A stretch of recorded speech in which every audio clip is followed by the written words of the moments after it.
Good. True to your word. True I to told the you word. You warned me, and I still jumped. Literally warn us. It's that fucking it's that thing from what's his name?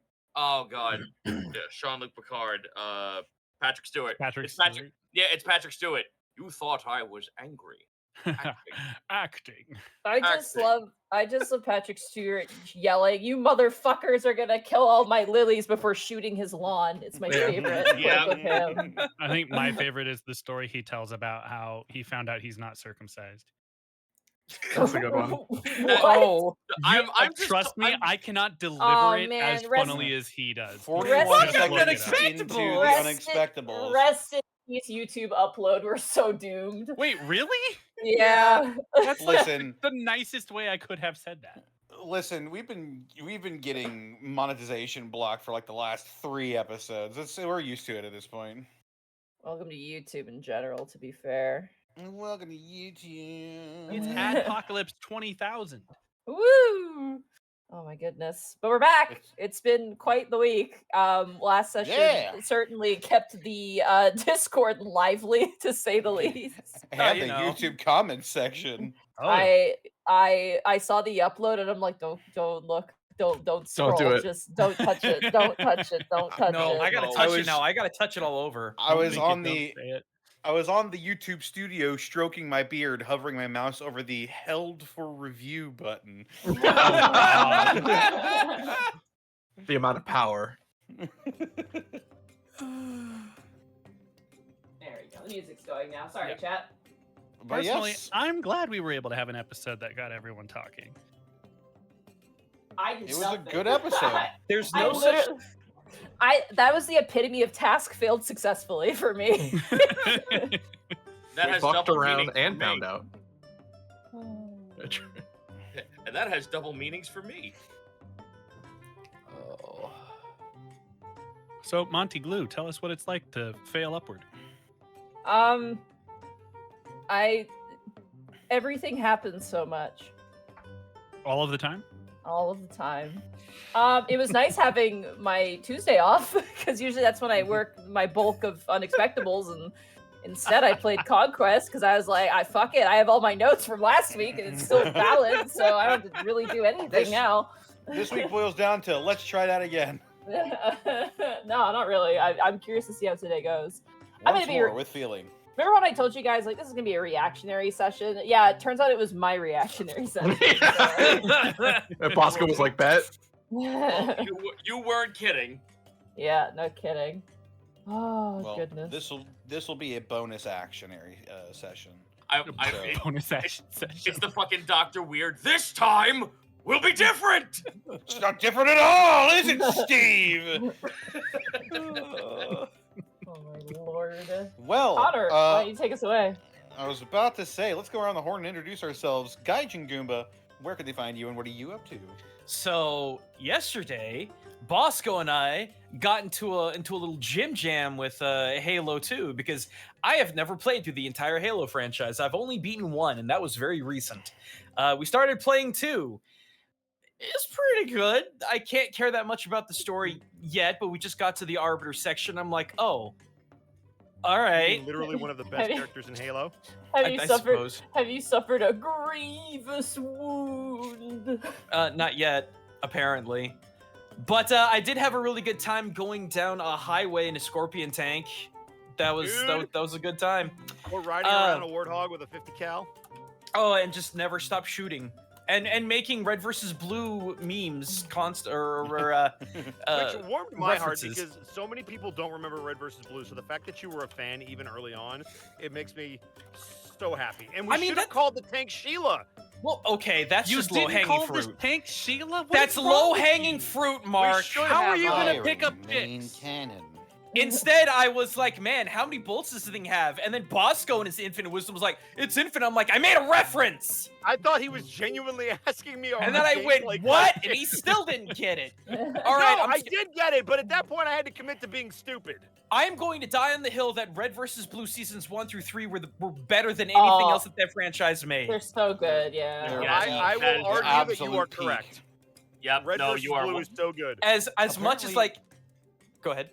Apparently, the final season is happening soon. Oh my Fucking God. what? Yeah, I think Yeah. the last season is like they're about to do the last and like final season. I'm gonna be one of those guys who's like, look, I know that series has beautiful animation, but when it just turns into fight porn and there's not really story anymore that's related to the main characters that I came to know and love, I don't care.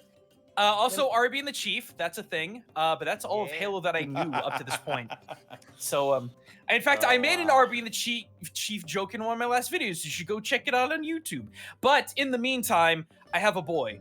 I have a boy that you need to see. I'm going to spam this a few times. Look at that boy. Look at that boy. He needs a home. There's another 150 of them that need a home. He has a gun. He does. He does have a Gun. gun, and he will use it. Don't worry, it's just Velcros. But yeah, no. A lot of people have been asking when I was gonna get my VTuber into plush form. Well, he's a plush form, so you better go squish that to Nuke, cause You asked for it. Purchase it. yeah, Zeno knows that pain. Make the cute boy get made. He's really adorable. Drop some likes and some love in the comment. Make sure you buy one. Get one for your friends. Please. Come I on, have it's- so- the thing is so cute. I have a lot of people that were like, I'm going to be so upset if it's not made, and I'm like, that's not up for me to decide, man. Spread the word Well, around. 200, man. Everybody's got a kid or a cousin or somebody that they know. Get him a Tanuki. Yeah. Well, Gunnuki. Other than that, I'm working on a brand new video talking about. This is gonna be weird, but it's cowboys and samurai, and how the movie industry is only the tip of the iceberg in why those two particular fictional characters, well, not fictional characters, but the characters of fiction, have become fully cyclical. So, I don't know. I've been doing a lot of weird topics lately. I didn't want to do the popular thing because popular thing isn't what's exciting me. This is what it's exciting me. So, yeah, if you ever liked the concept of Rawhide Kobayashi, you're gonna want to check this one out. Okay, it's me. Samurai cowboys are objectively a cool concept. Well, the This very is undebatable. It's the very first character you get, and your only move is hustle. Who's paying me? Oh. Mark Allen Jr., where can they find you and what are you up to? You can find me on twitter.com at Mark Allen Jr. You can find me on Blue Sky at the same handle. I think that's what it's called. Here on Twitch at Aeon Protech Gaming, and you can follow the adventures of my fat sleepy cat bunny, who is currently licking my toes, on Instagram at Chonk for Life.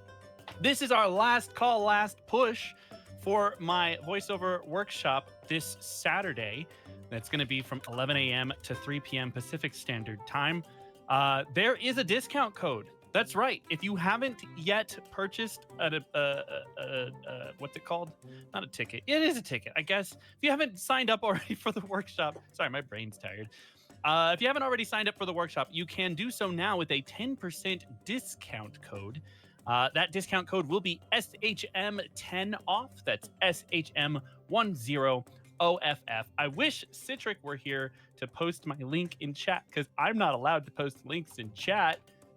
But please look it up. It's the pinned comment on my tweet. I'd love to have you guys here. We're taking people of all levels of experience, whether you're a newbie or somebody who's been in the industry for a while. We're going to be doing some scene study stuff, character study for anime and video games. It's going to be a lot of fun. I have a lot to teach, and I hope to see some of you there. Other than that, stream on Sunday for my 3-hour music challenge. Last week we made drum and bass again. It turned out really nice. I'm hoping we get a new genre this Sunday. We haven't done hardcore at all in 11 streams, so here's hoping. Fingers crossed. Oh, there you are, Citric and Tweetums. Thank you all, both. Thank you. That's it for me. I'll post the discount code in the chat.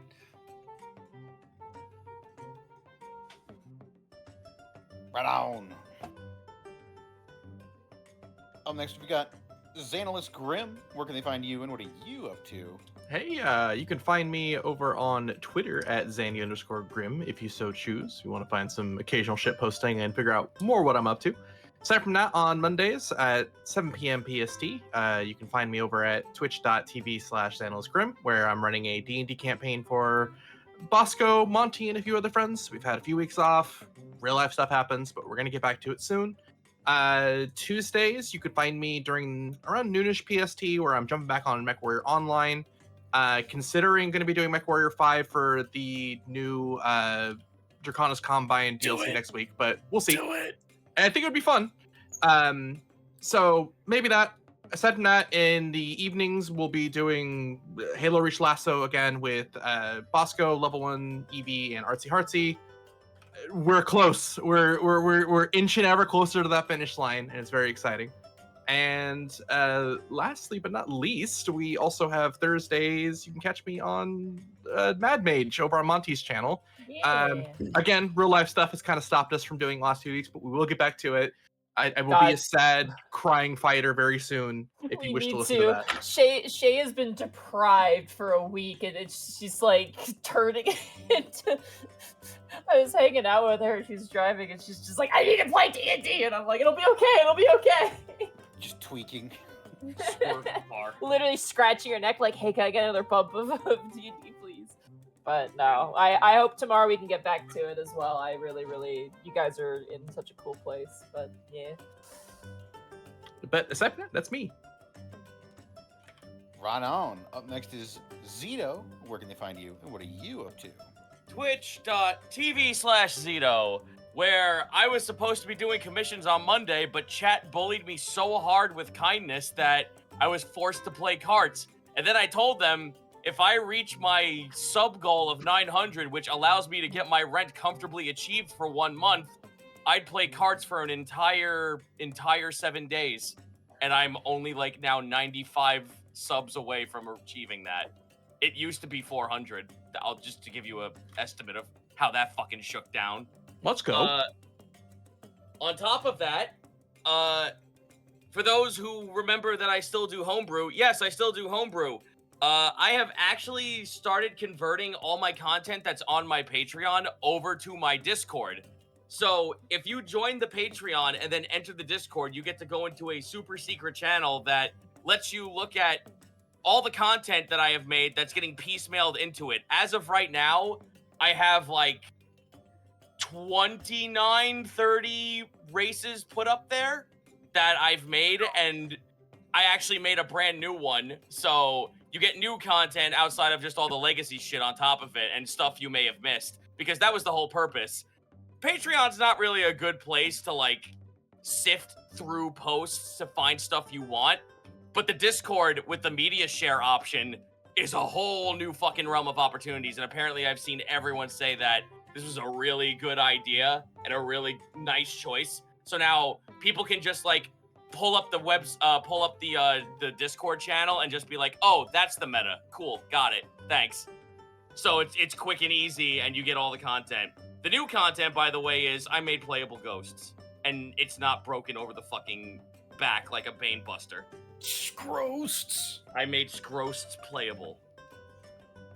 If you ever wanted to be a Gengar Jajinka in a D&D game, by God, I got you covered.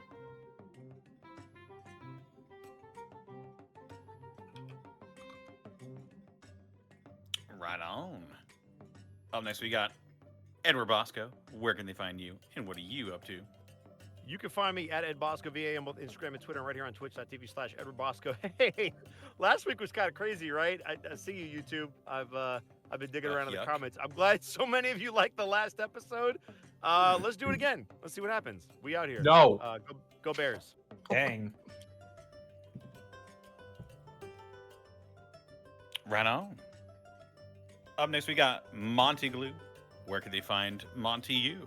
Oh my gosh, you can find me at Montyglue on Twitter. You can find me on Blue Sky at Montyglue. And you can find me at twitch.tv/Montyglue. Again, knocking on wood, please. Dungeon of the Mad Mage tomorrow, hopefully. The players are really deep in it. Like, it's getting really real. But we should hopefully be back to that. There is a lot of big fights, I'll say.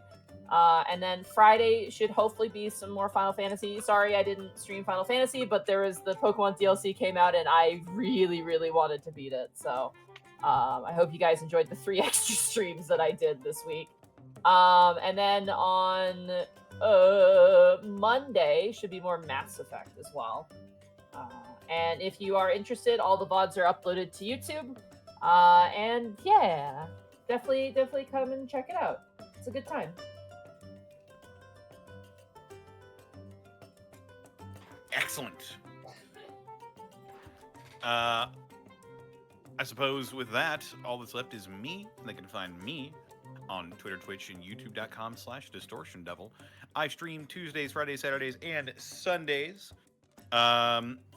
Sometimes I've been sprinkling in some Thursday streams, playing my own little playthrough of Baldur's Gate, where Otho goes through Faerun and kills goblins. Who'd have thought?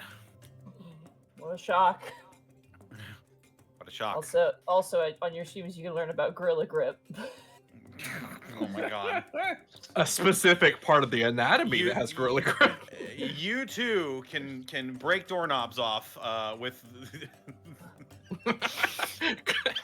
See, I have no context, and I'm terrified to know. Yeah. As you should be. What is it? All you need to know is that Connor's Deus Ex streams are just cursed somehow. I don't know why you keep really inviting are. me back. They're very blurs. We get up to a lot of heinous shenanigans on my Deus Ex streams. But yes, also on Saturdays we're playing through Yakuza Like a Dragon.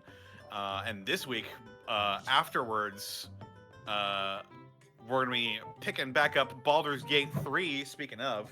With the Grunch Bunch.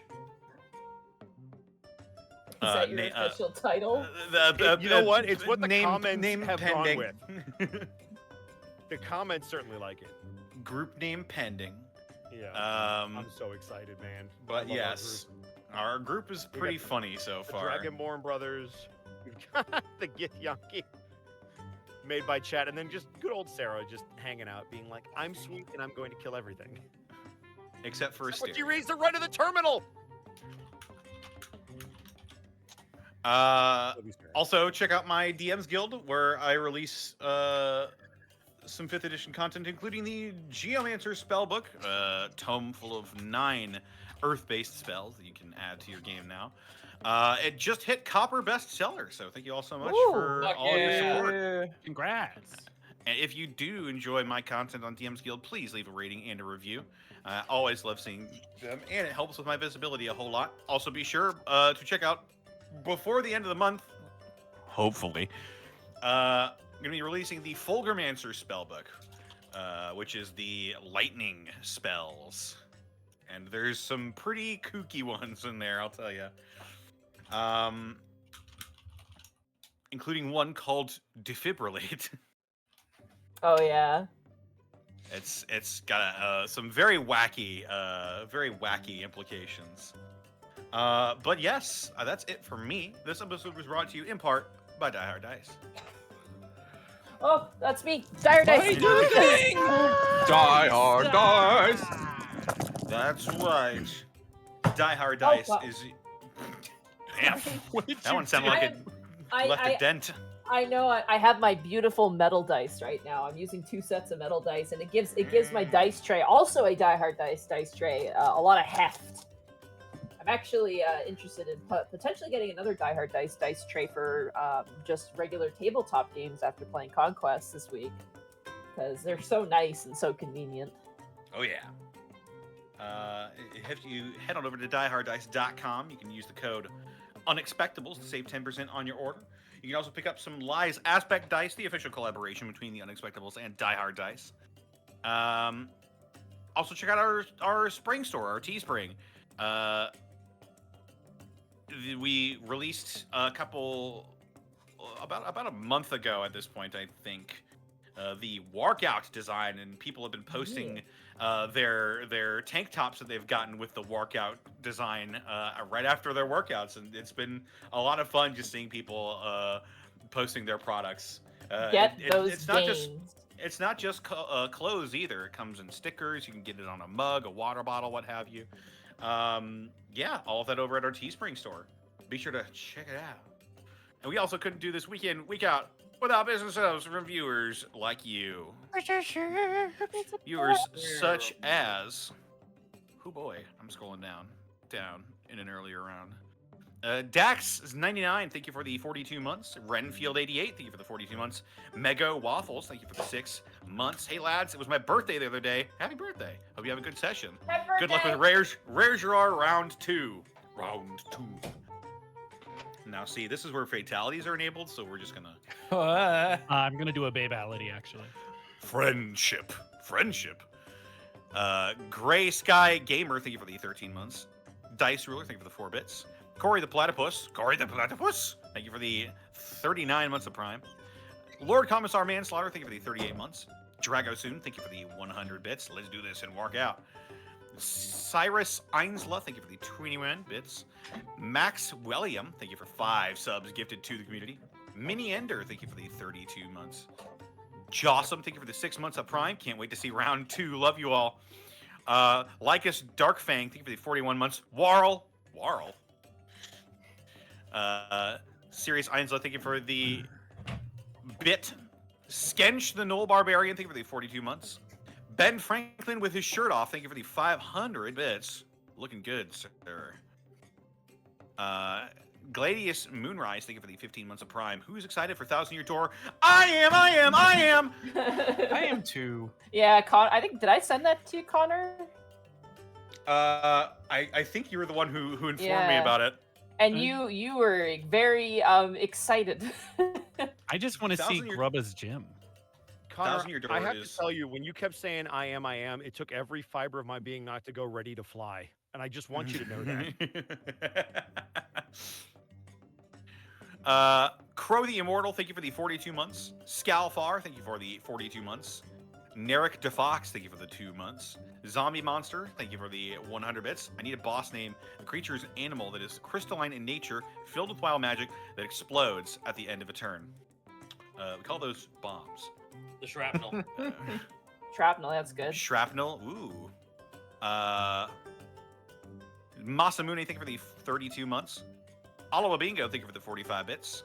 B52 makes a silent night. Thank you for the 5,000 bits. Been in a bit of a funk lately. Catching up on episodes has really been helping. Thanks for all the positive vibes and the comedy. I hope you feel better. Our pleasure, B52. Like Tabuya, thank you for the 42 months. I'm here for the red versus blue love. Hell yeah. Hell yeah. Let's go.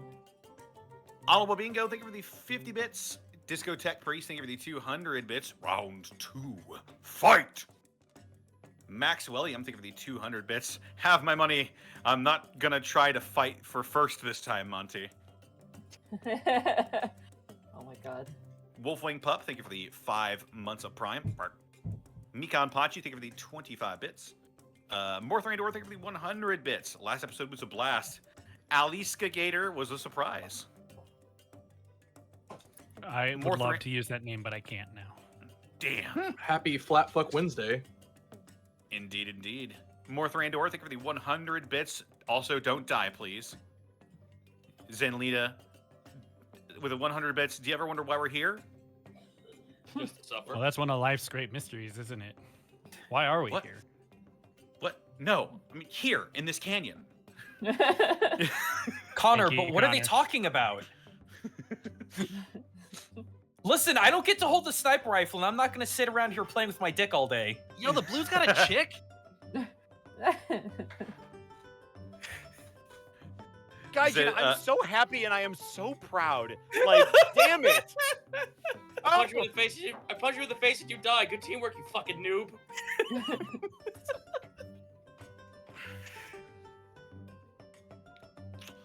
Psycho Wolf Girl, thank you for the 25 months. Clown Piss of Bel Air, thank you for the 420 bits. I didn't write the name. I sure do hope that the prince is a friendly little guy today. Smiley face. He's gonna be pissed at us. He's in the doghouse. Yoji Maru, thank you for the 10 months of Prime.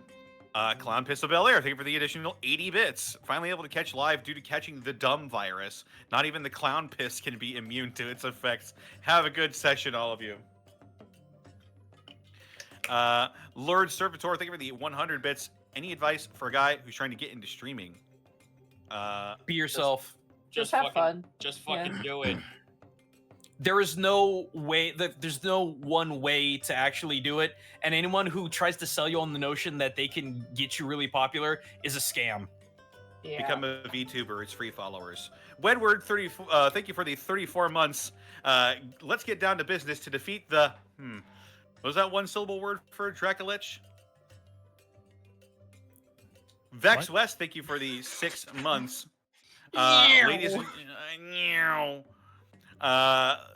Ladies and gentlemen, boys and girls, and that Technicolor rainbow between, I bring you this fucking thing.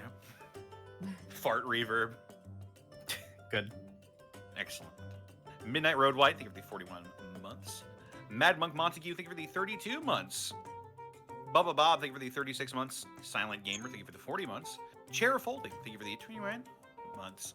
Funny number, hell yeah. Alucard True V, thank you for the 39 months. White Star Loco, thank you for the brand new sub. Welcome.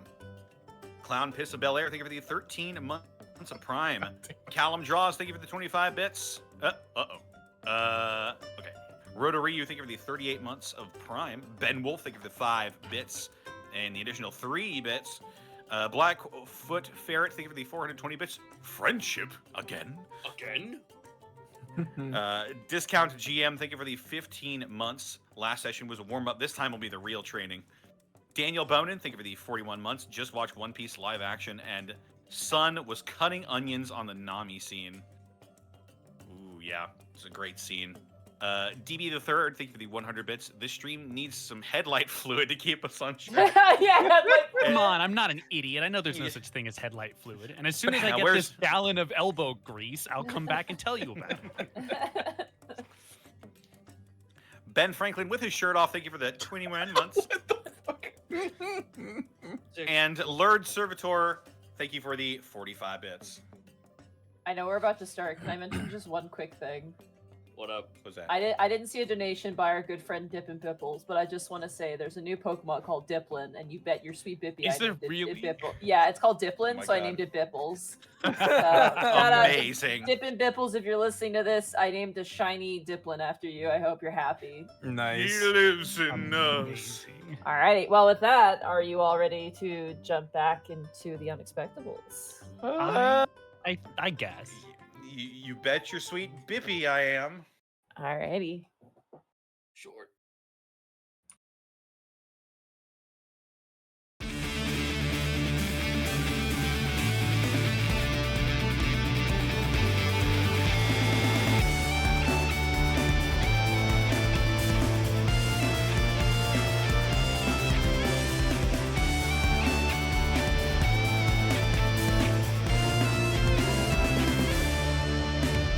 Come to a world of wonder like no other under the shining sun, where a people gather disparate but as one. Come see the heroes rising, galvanizing, fighting for the day. Not what you expected, but heroes all the same.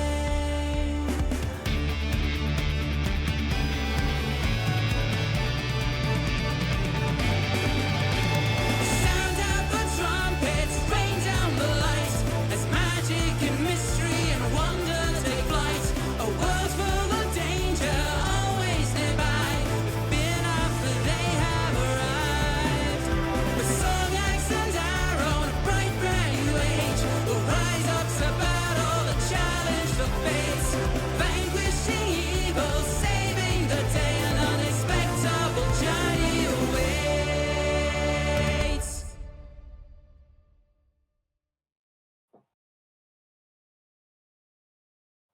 So, when last we left our heroes, Kai, the human wizard, Gaius, the satyr fighter, Otho, the shifter rogue, Iscan, the lizard folk druid, Milo, the Asmar cleric, and a newfound friend in Stragal, the Kenku wizard, The party has found themselves as the esteemed guests of Lady Ea Ragnus and housed and hosted by the Delvarian royal family. After winning in the Grand Hunt of Delvaria and handing off their research to Ea in hopes of a cure, the party found themselves training with the Grand Executioner of Delvaria, Rergerar Ragnus. After a terse insult, mild drowning, and a much more immediate combat, the party put up a decent fight, but were subsequently beaten back.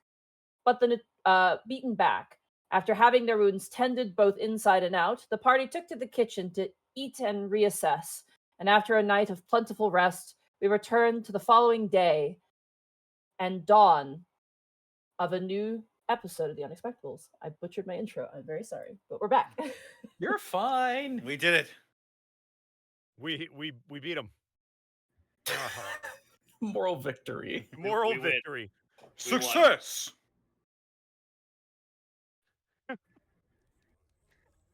Sorry. You're all good. I have the giggles for some reason. So we're all sleeping, right? Are we paired off in twos or what? I believe they had 4 rooms, but you guys were sharing rooms, so. Got it. However, I believe it is 3 rooms with 2 people in it each. Nice. So if we're up, Kai is going to make sure that Otho is awake. Otho would probably be awake. He gets up relatively early. Hey, Otho, Yes. you ready to do this? I'm a little sore, but compared to the rest of you, I think I had it easy. I was eliminated from the fight relatively early. Yeah, I still feel it literally all over. I feel like I got hit by a wagon. Or an axe peak, or both. Gods know you're tough. I mean, I'm too dumb to stay down, if that's what you mean. Not exactly what I meant, but Can I ask you a question before we see everybody? of course. How do you and Struggle manage to, I don't know, not yell at every single person who wins, especially Struggle, since we've been here, it feels like everybody wants to pick a fight with him and he just takes it and brushes it off, and like I could see him grimace sometimes, but like he doesn't say anything. He just, I don't know. I feel like at some point he would have been set off by something, and I've been replaying yesterday over and over in my head, and I don't know. I guess it's admirable. He just doesn't let it bother him, or he doesn't show it at least. Otho sort of strokes his chin. He's got a little more stubble than he's used to. Probably he hasn't had time to shave. But he strokes his chin and then he looks up at you. I think the key is to weigh whether or not the catharsis of the thing that you want to say to this person is really worth the blowback that it could cause. If you can say something inflammatory and feel relatively certain that you can get away with it, well, at that point it's up to you whether you say it or not. But if the consequences of your words are potentially dire, I simply hold back. What if I let Work do all the talking? Work. Exactly. He's quick-witted. Like I've been impressed. It's got a keen mind and a sharp tongue, that one. Dude, his lexicon is very verbose. Bark, bark. I rest my case. Indubitably. Yeah, I guess I'll keep that in mind, but we should probably make sure everybody else is up. If we're late, Ragnus is gonna kill us. Literally this time. Well, I doubt that, but yes, we should go and get the others. I had something I wanted to say to them as well. Yeah, I'll go wake up the bird and the goat, and you've got the sun and the lizard. They have names, you know. I know. I'm just trying to lighten them. I'll go wake up Gaius and Strigol. All right, guys. I'll get the sun and the other one. The sun and the stars, guys. It's so easy. Come on. Yeah, really. Come on, night and day. Jeez. I'm sorry, who are you? Strigol and Gaius. As you guys wake up in the morning, you are all very sore, by the way. This is not exclusive to anybody. This is all of you are sore as shit. Hooray. However, your wounds were very aptly tended to and are not as noticeable as you expected. Gaius, you'll see Strigol kind of sleeping on the end of the bedpost, kind of on one leg, with the Gaius Odyssey next to you, or kind of in front of you when you wake up. Hey, old friend, I wanted to speak to you about your book if you have a moment. Guys, like, looks up, looks left and right, sees the book, sees you mention it, like, with a fucking blank, hazy, like, I just woke up, I don't know where I am expression. Like, just lurches for the book and holds it, both arms wrapped around it to his chest. You didn't read it, did you? No, just what you have shown me. Guy squints even harder. Okay. I would never go through another person's personal collection or notes without permission, of course, but I wanted to say that I know quite a few scribes in Hearth Hold. Once you're done, if you want to get it transcribed and, have multiple copies of it, I would be more than happy to try and assist that getting done. Guy's like, kind of like lets out a yawn, looks down at his book, looks back to you. Perhaps at the concept of it being done would probably be for the best. Apart from just writing down my entire like adventure and everything I've been experiencing, it kind of was also my gateway to try and force myself to learn Common, or at least write Common. Hasn't been working out so far. Well, if you need any help with that, please let me know. I'd be more than happy to assist. But I just wanted to say that after everything that has happened, especially yesterday, I don't know, I feel like I could do something to help, to assist. That would be nice. Well, something to think of for the future. Today we have more pressing matters, like my skull, close to my face now. Holds his face, like holds his head, just like it's just a trial. Everything's a trial. The bruises mean everything's working. I am living life to my fullest. I feel pain, therefore I am living. Strigol's gonna 180 his head. I think I hear one of the Valentinius brothers attempting to come towards our door. Guys, rise and shine. Are you awake? Door wrenches open. Don't loud! Just woke up. No, all right, my bad. Sorry. Okay, Just don't how want are us to you? get in trouble again. Oh no, we're always in trouble. It's just life. How are you? I'm great. I'm doing great. That's great. That's great. You're lying, obviously. Yeah, but you didn't have to like say it so I directly. pat him on the shoulder. Why would you call me out like this in front of everyone? Because Meanwhile, it's funny. There's two people here, Guy. meanwhile, Milo and Isken, you two wake up in the morning. Iskan, how early are you waking up? Mark? Mark, you muted. Mark. Frick, I muted in two places like an idiot. Oh, nice. I was saying you're used to him waking up fairly early, but he is so slow getting out of bed today. Milo could sleep, but it was a little restless, and he's been up since dawn just staring, well, not directly at the sun, but in its general vicinity. Iskan kind of rolls over and has gravity help him get up as he just sort of rolls off the bed onto his 2 feet and slowly stands up. Well, good morning. My everything hurts. Mine does too, but, it's a new day. New chance to learn something different. Yeah, like maybe this time I'll turn into a frog. Ugh.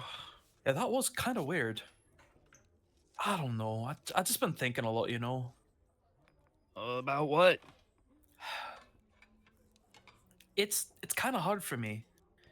It's like I want to be proud of who I am and where I come from, but I don't know. Maybe I let that linger too hard on me, you know? Like maybe that's all that I am. That's all I let myself, or how I let myself be defined. I don't You know. know, you can be proud of where you're from without it defining everything that you do. I mean, you studied under I'm so bad right now. I cannot remember her name. The the older woman at the Temple of Medicina. Odette. Odette. You studied under Lady Odette and you learned so much about medicine and how to heal and help people. I mean, I That's guess something you did on your own. I mean, I guess that's fair. I don't know. I guess it just feels like there's a little pressure, you know? Like, I gotta constantly represent, you know, my father and the one he serves, and I don't know. I think maybe you're being too hard on yourself. You know, not a lot of people are even gonna really make that connection unless you tell them. Maybe it's time you try being Milo. I guess, but it's like, who is Milo then? Well, we could find out. I That's gonna be Otho, I think. Mr. Brightbeam, Mr. Seat Lolly, I was right. rise and shine. Oh, I've been up and shining since dawn. You know how I am. I suppose that's inevitable. I did my best to rise. I don't know about shining today. I mean, you can at least sparkle a bit. You get like the little hint of sunlight from the window outside ricochets off of his goggles, and he just squints his eyes to the light a little bit. I boop light upon your snoot. It's just fucking. It's what's it called? Sideshow Bob. Just after The being whole hit by a call does rig. it at once. Noticeably, Iskan, Milo's not wearing much. Like, he's wearing bare minimum. So, whatever the equivalent of sub pants would be. You're not forgetting anything, right? Oh, that's right. And he runs back, grabs his mace and his shield, and that's it. Okay. Well, I guess we better get some breakfast and get ready. It's been so long since I cooked. Monty, do we have the option of cooking here? Like, is that a thing? There's staff. You're not allowed. You guys are Not intelligent enough allowed. that You're No, not I- allowed. you are intelligent to know that if you start messing with cooking supplies, it could be suspicious. So It's it's just It's like probably trying to cook in a that's- hotel room. They Yeah. well, The they sign that says they're no already cooking expecting under penalty of assassins. being cooked. Yeah, they Jesus. it seems All they right. have dedicated staff for it. Well, you know what? I'm going to make radiant toast, and they can't do anything about that. Yep, that is within Let your him power. cook. Literally. So, By I the will- way, yes. just because this is a very important detail, as all of you collect yourselves and regroup, when you find yourselves outside of the shadow of the sort of hallway that you find yourself in, it is a very hot day today. You can feel the sun baking down. I'm gonna use Celsius, but it's like easily like in its like 30s right now, and it's only Oh, so that's morning. Texas. Got it. Still Oath better is than just gonna- Texas. Oath Not is by going to much, though. That's casually. really bad. Oath is going to casually slip out of his outermost layer of clothing. That's 86 in freedom units for you. 30 is 86. Oh, it's- yeah. All right, you guys So- go get some breakfast. So- I will give Supreme Celestial Toast to, myself and guys, because why not? Consistency of the 5e fighter. I appreciate your patronage. All right. Easily enough, you guys find a table in the kitchen. And you can see there's quite a few people. There's other servants currently eating. There are also what seem to be some guards eating at the moment. You also notice Redmond is sitting and just eating with some of the servants and just talking to them. There doesn't seem to be any sort of separation between people. The food is a very thick, almost curry consistency soup, which you are told is the drippings of the festival, essentially the kills from the festival, mixed in with a bunch of spices and vegetables and other cuts of meat that were taken as leftovers from the night of feasting. Cool. It's very heavy, but it's very hearty. There's also, there is ale, but they're not serving it. There are a myriad of juiced fruits. There's actually just like at every table, there's like a wicker basket containing just a myriad of strange fruits. And yeah, interesting enough too, there is a white gelatinous substance that is put in a bowl and given to you as well, which you've never seen before. Oh, I'm so glad I just ate. I'm happy I got ice cream, aren't you, Zan? Yeah, me too. I got ice cream too, actually. Yo, I got ice cream too. I had sushi, so I'm good. Looks like we That's all had basically ice the cream. ice cream of the sea. So That's not how that works at all.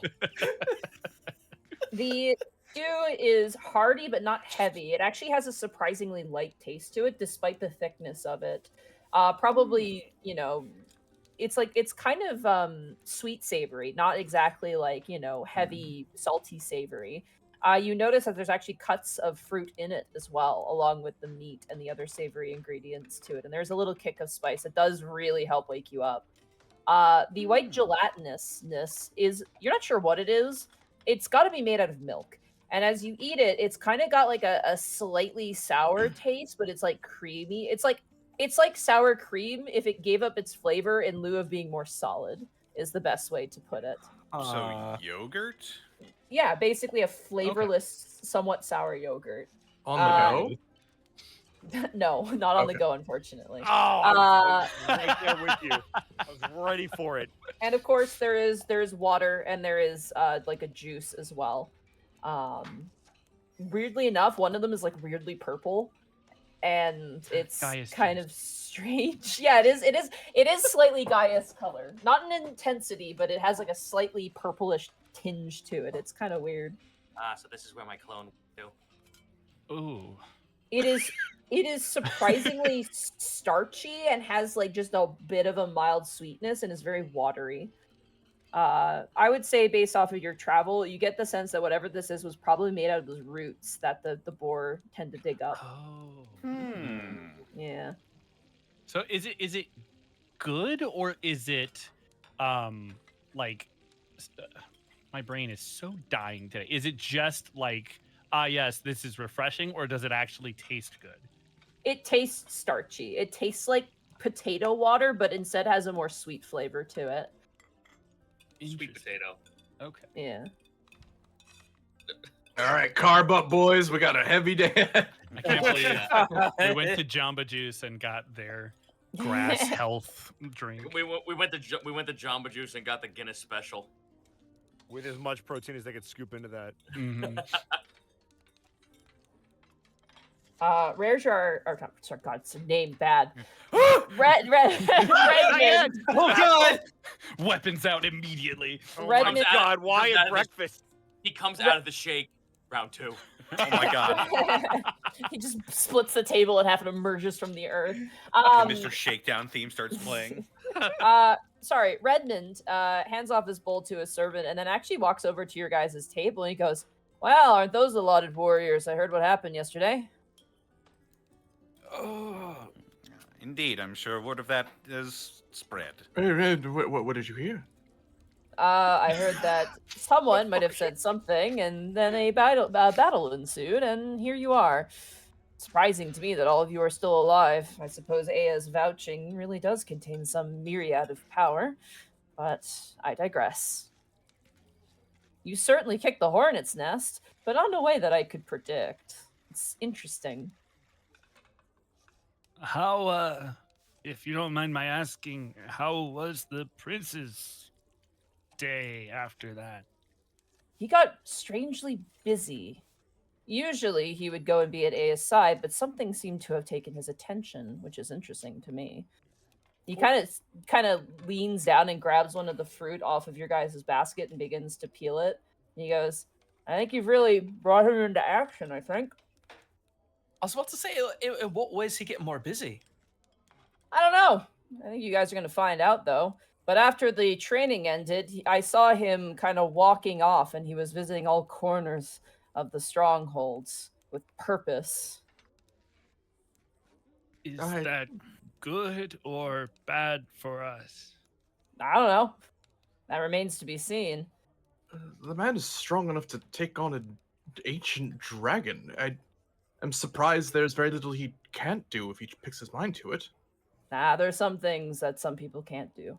But whatever it is he's got going, I think it's going to have Dessa involved, seeing as how I'm going to be on checking on Aya every now and again today.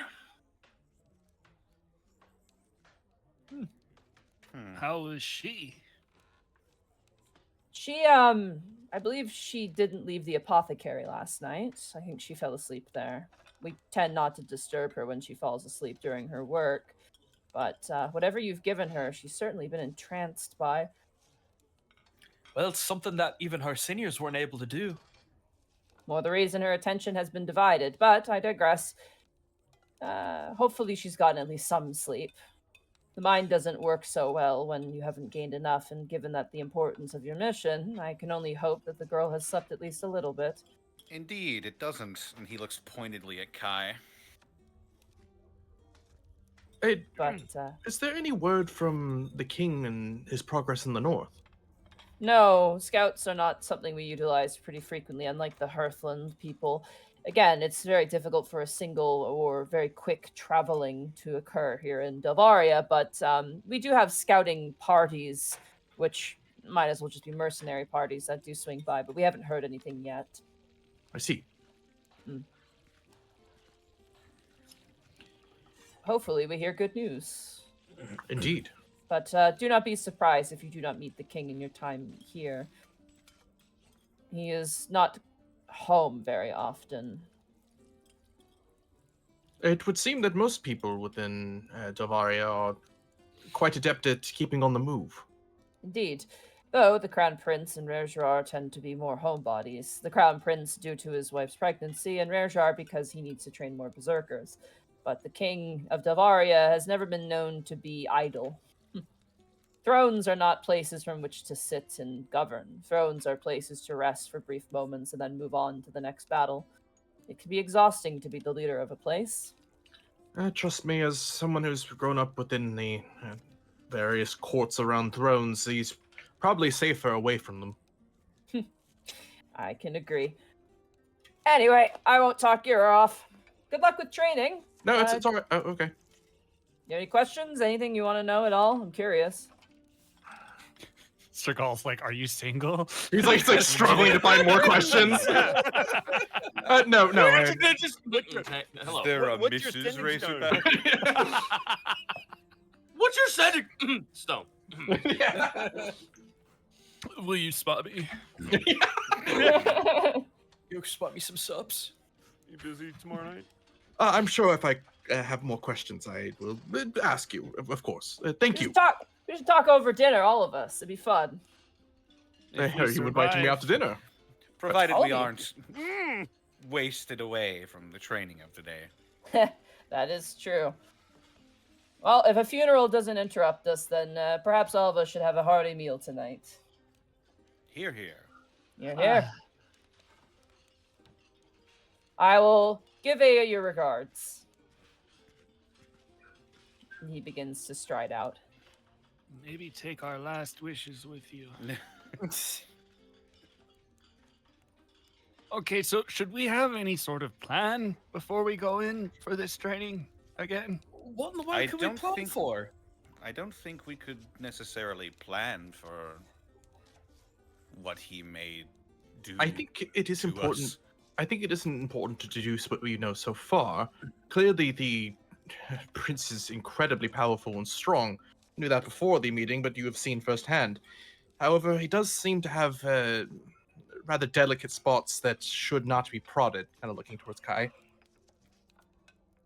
Yeah, I'll keep my mouth shut. I promise. No, that may anger him more, but just avoid that spot in particular. Oh, you mean his wife? Just questions of. Never mind. You understand. Yeah. Work. Work. Work. Work. See, I can do it. If you ask me a question, I can say work. Don't do that, because then you're just gonna make him angry for ignoring him or mocking You're right. him. I can't joke around with him. I can't make fun of him. I guess I'll just say yes or no, sir. This'll be I mean, great. if that's a helpful place to start, sure. I The just man don't is wanna used get to. us in trouble again. The man is used to speaking to trainees of berserkers. I don't think he needs a formality of sir. I think he just needs to know that he is being listened to. If you act like you ignore or dismiss what he has to say, it might get violent.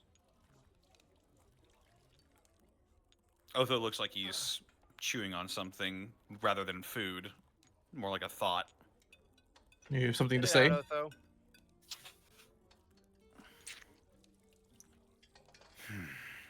Just since we're talking about it, gentlemen, before we go back out there, I feel like there's something I should say. And something tells me I don't need to say it, but I'm going to regardless.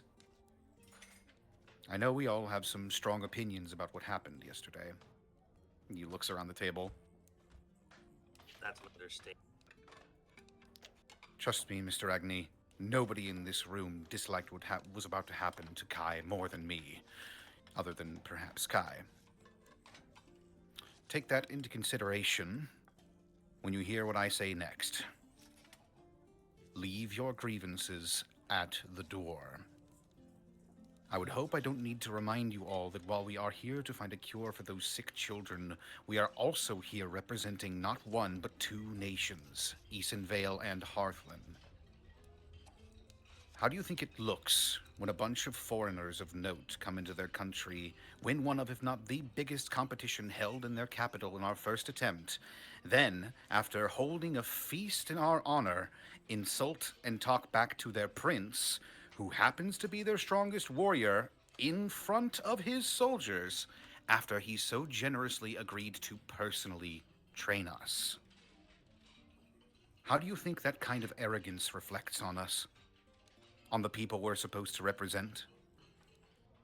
I, for one, think not very well. It's no wonder people keep calling us motley crew. We're bright, loud, and disorganized. And in my opinion, Prince Rejoar was very lenient with us. I think that's because we impressed him. Despite being defeated, I saw in all of you yesterday the making of something truly special. So, I humbly ask that we keep our mission and our country in mind today as we look to impress our hosts even further. We fall in, we say yes, sir, and we look at this for what it is. An opportunity to get stronger, together, so that we may face the very real dangers that await us as we tangle with powers we barely understand. Is that amenable to you all, gentlemen? Aye. Mile holds up his drink. I had that thought just waking up. To be fair, I kind of thought that yesterday too, but I'm all for still doing it, so. Dice doesn't answer. If I could add to that sentiment, Master Otho. He gestures for him to continue. Ever since my arrival here, I've questioned was I too foolhardy in joining this venture into the heart of Dalvaria? But as I have grown to understand and seen more of this land, I've become enchanted by their people. Ironic considering their stances on magic, but still the same. I admire them for everything they have to endure on a day-to-day basis. But our our making mistakes potentially yields more damage, not necessarily to us directly, but as you mentioned, the kingdoms, the nations, the lands. If we are here to try and save a number of children, how many more generations will be impacted if we provoke another war?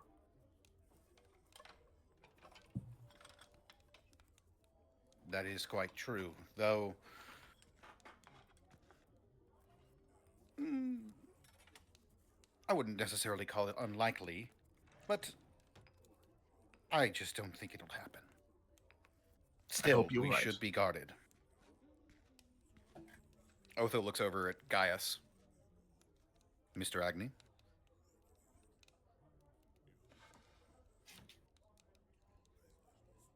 Guys takes a drink out of whatever he has, like liquid-wise in a cup.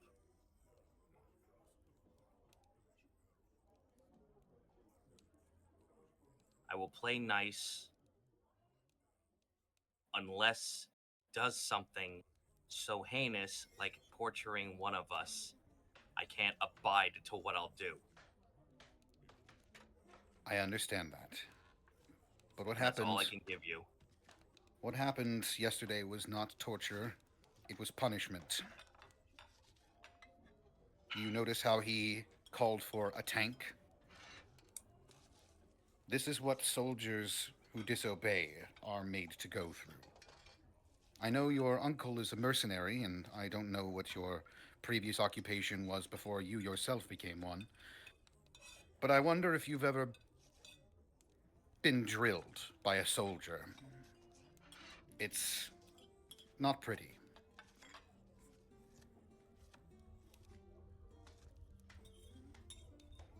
All that aside, I think as long as we don't insult the man again, we probably won't have to worry about any displays like that. I have It is- nothing to say. I have nothing to say to him, so nothing will come out of my lips. It is one Guys, thing to find pride in victory, is another to find grace in defeat. And I, for one, am proud for us all coming together in a split-second decision to try and save what we thought was an attempt on Kai's life. And I will not make any apologies for doing so. I do not believe that will be asked of us, Master Gaius. I was gonna put a hand on Gaius's shoulder and see if he turns around. He doesn't turn, but his eyes drift to you. I appreciate your support more than I could probably ever articulate, and I'm not gonna give him a reason to do that again. I made a mistake, and I thought about it all last night, and I realized when he compared me to Aya, it was probably a compliment, because honestly, if he really wanted to insult me, he would have said that I reminded him of himself. So, I overreacted. But today, as a team, Otho's right. We're gonna do where we're from proud. We're gonna do our lineages proud, and we're gonna get through this. And I just want you to know that I appreciate what you're doing. We all do. All right. Well, the hour is at hand. You guys have eaten your fill of a meal. You guys make your way to the arena. Mm-hmm. Now full of potato water. Interestingly enough, you feel very energetic after drinking it. Would you say It's got electrolytes! I was gonna say, would you say it feels sort of like we ate a king's feast? Oh my god. I don't know what that reference is, but I don't know. But it does taste like like a good pre-workout food, honestly. I got you, Mark. Thanks. As you approach the Colosseum, you find yourself once again in the yawning entrance, making your way through until you find the blood sands. And you can hear far off in the distance the yells of a familiar voice. As you make your way in, though, you see that the inside has changed ever so slightly. You notice that the middle section contains several more objects than last time you were here. The outer perimeter remains clear. You see what looks to be a probably 8-foot tall metal drum that is, sitting vertically. You also see what looks to be a cage and just piles of rope and locks. You also see what appears to be these covered cages that you can't really quite make out what's inside of them. However, as you approach, you do see standing in front of his men, currently grilling out one of them at the moment, Rejrar Ragnus, whose wounds seem to have healed but were not tended to. Mm. Ooh. The old dirt healing routine. Just throw in some mud, it'll be fine. Rub some sand in it. Do you all approach? Yeah. Sure, why not? I would like to suggest that we all approach to a certain point and then line up as we were instructed to do yesterday. Oh yeah, and stand at attention. Yeah. Sturgal will march forward with the halberd on the shoulder. Interestingly Beastgun enough, will have his staff in his hands already. Yep. Slept with it on his chest. Milo, who's come to this unarmored, just kind of does an A pose with his shield and mace, which, considering he's not wearing armor, look much larger on him than usual. As you approach, the berserkers who are currently kind of being talked to immediately turn their gaze towards you, and Rejrar follows it and turns around and kind of, his upper lip kind of snarls, and he goes, "You're late. You, Milo, right? Aye? Where the fuck is your armor? Go get it. He looks at it. He looks back perplexed. Go get your armor. That is not a request." Okay.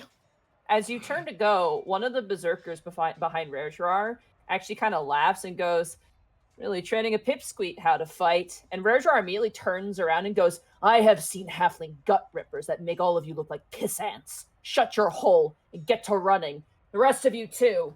And you, run!" And he looks towards you, Milo, as you watch the berserkers immediately turn and begin to jog around the perimeter. Okay, he huffs it. I'm sorry. I just picture the guy from Fallout 2. Where is your power armor? This is the second time you have shown your face without your power armor! We don't have one. You have lost an expensive piece of military issue equipment. Wow. Well, Milo tried. Yep. Milo, you run back while the rest of you guys begin to do I appreciate laps. you, Gaijin. Nah, I tried. I would like everybody, except for, well, actually Milo as well. I would like everybody to roll me athletics checks, please. Oh Athletics. no. I'm excellent at this. Can I roll 12. literally anything else? Nope. Yeah, 'cause We're running laps. Guess what? I'm doing Giant Smite, so I have advantage. You got it. Do it. Boom, boom, boom, boom. I Okay. will say Giant 10. Smite only lasts a minute, right? Hold on, let's see. That's 18? 17. Something. Let's I don't know. go. 7. Why can't I all the see way nothing? Whatever. at the bottom. Here we go. Yeah, it lasts for a minute. Unfortunately, it's not applicable here, as you guys, this is over a course of time. Hell Sorry, yeah. fair enough. Unfortunately. Here I I'm go. very sorry. Take it. Let's go, Kai. Strigol has athletics. Let's go, Nine. Kai. Cool. All right. Look at the wizards out here. Let's go, Zan. Milo, you collect Uh-huh. your armor and kind of you almost trip up some servants who are carrying like what looks to be linens, and they're like, "Oh, sorry. they kind of are shake their fists at you, like, "You dang kid running through the halls." However, as you run, I'm imagining that you kind of get to the arena and then quickly put on your armor. Yep. It is worth pointing out, Rejrar is running with you. He is not just watching you. He actually is in the Mhm. front and is basically yelling, "Run faster!" Like kind of just barking at you. All of you continue to run. Milo, as you join into the ranks, yeah, it's hard with armor. Yeah. Gaius as well. You have, you have thicker hair, not really meant for this climate, and it begins to get quite hot. As all of Also, you, I'm wearing chainmail. you are also wearing chainmail as well. As you all kind of begin to run, at first it's like, first 3 laps, you're like, okay, this is hard. But then the laps don't stop. And I would like everyone to roll me a Constitution saving throw, please. Yay. So ironically, that's better than my 25. athletics. Jesus 20. Christ, you guys! 11. Jeez, Louise. All right, I'll just Listen, I've been wearing this armor for a long time. I'm kind of used to it. I'm just That's gonna fair. bring up the rear here real quick. Yep, that's a 10. Yep. All right. Good. That was the Above I rolled average. the wrong dice. Come on, baby. Hey, let's go. All Let's right. go. As you are all running by the 6th lap, which by the way, this is like a football field size lap. It is like endless. You guys are running for like multiple hours. Escan, you are huffing and puffing and overfeeding, and eventually you stumble onto the ground. And as you stop, Rarejar also stops and comes over and kind of runs towards you as you're on the ground, and he calls out, "Gaius, get over here!" All right, I walk, not walk, but I just like pace myself. I guess I mirthful leap my ass over. Pick him up and carry him. Sorry. Gaius just nods and puts your arm over, slings your arm over his shoulder. And you know what? Fuck it, for even more gags, mirthful leaps you to the side. Whoop! Boing. Keep running know, with can them. I didn't say to dispense them. Keep running your laps. Okay. Can you handle an extra 185 pounds? I don't know if your Yeah, strength I is can. high enough. I know. Oh, Sonny. It's Oh, just a Sonny. fire Yeah. fighter. All right. As the rest of you all keep a pace, all of you are sweating. Your eyes are stinging. Your lungs are screaming at you as you all begin to run. At points, it's like you just want to take everything off because it's so fucking hot. And as the sun kind of bakes down on you, you continue running. I need another set of Constitution saving throws from everybody, please. Can I volunteer that after a little bit of catching his breath, Escan would Go. drop down and continue running on his own? I will accord? say this: you don't have to roll E-scan. Okay. Anytime Gaius tries to drop you, Rarejar yells at Gaius to keep you on his shoulders. Oh. This is part of the training. Got it. Yeah. Fireman's Winnie carry and keep going. win. I don't want to give up. Oh no. That is a natural one. No! 11. That's Dang it! I have athletics too. No. All right. Anyone who rolled below a 12, Oh, you now come have on. you now have exhaustion. I'm sorry. You now have exhaustion. You have 1 point of exhaustion. Otho, you also hit the ground wheezing. And again, gonna go- Rarejar points, says, "Don't you touch him," he says to you, Kai. And he points towards Gaius and says, "Pick him up too and keep running." Gaius just shrugs and does it. Oh, All right. You shoulder both Escan and Otho, and you rejoin the group as now the weight is pretty substantial. And you keep running. The rest of you all now panting and wheezing and sweating profusely. And as you continue running at your last set of Constitution saving throws. Escan is doing his best to just like not be heavy. He's like thinking light thoughts. 19. Second win, 15. baby. Go, Hey. big guy. Mark, Come on, please. Kai. I got you, fam. Thank you. Hey. Yeah. All right. Gaius, as you are running, your legs are screaming at you. It hurts. Like you're used to being, carrying like weapons, but people are different. You have to make sure that you don't hurt them. You have to make sure that you keep a pace. And compared to everybody else, you are the most exhausted. As eventually Rarejar kind of stops and says, "That's enough. We're done."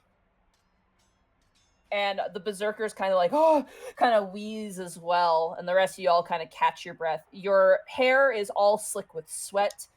If you are wearing armor or clothes, it is now just drenched wet.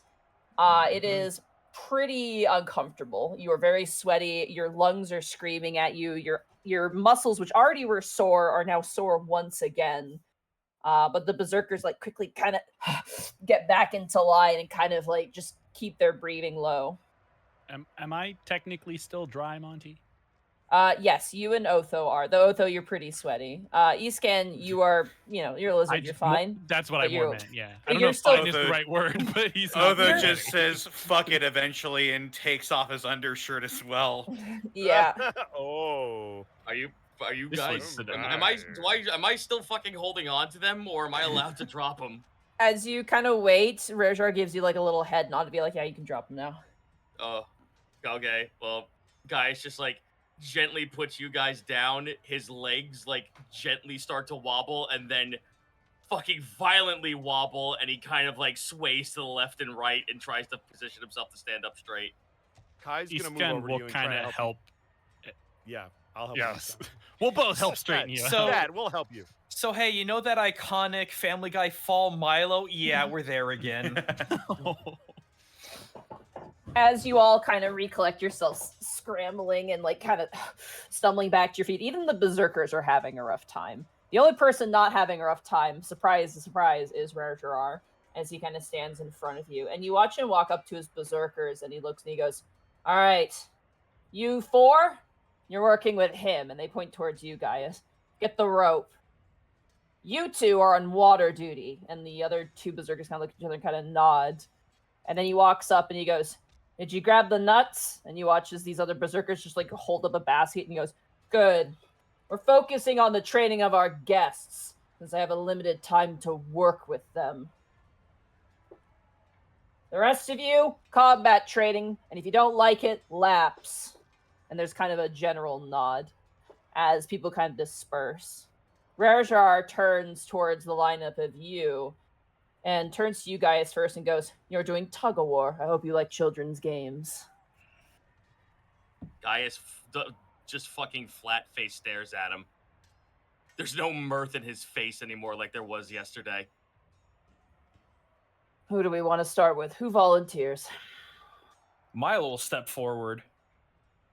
Good, we got the tank for you. And he walks over and he hits what you thought was the trough was the tank. No, instead is this large metal cylinder.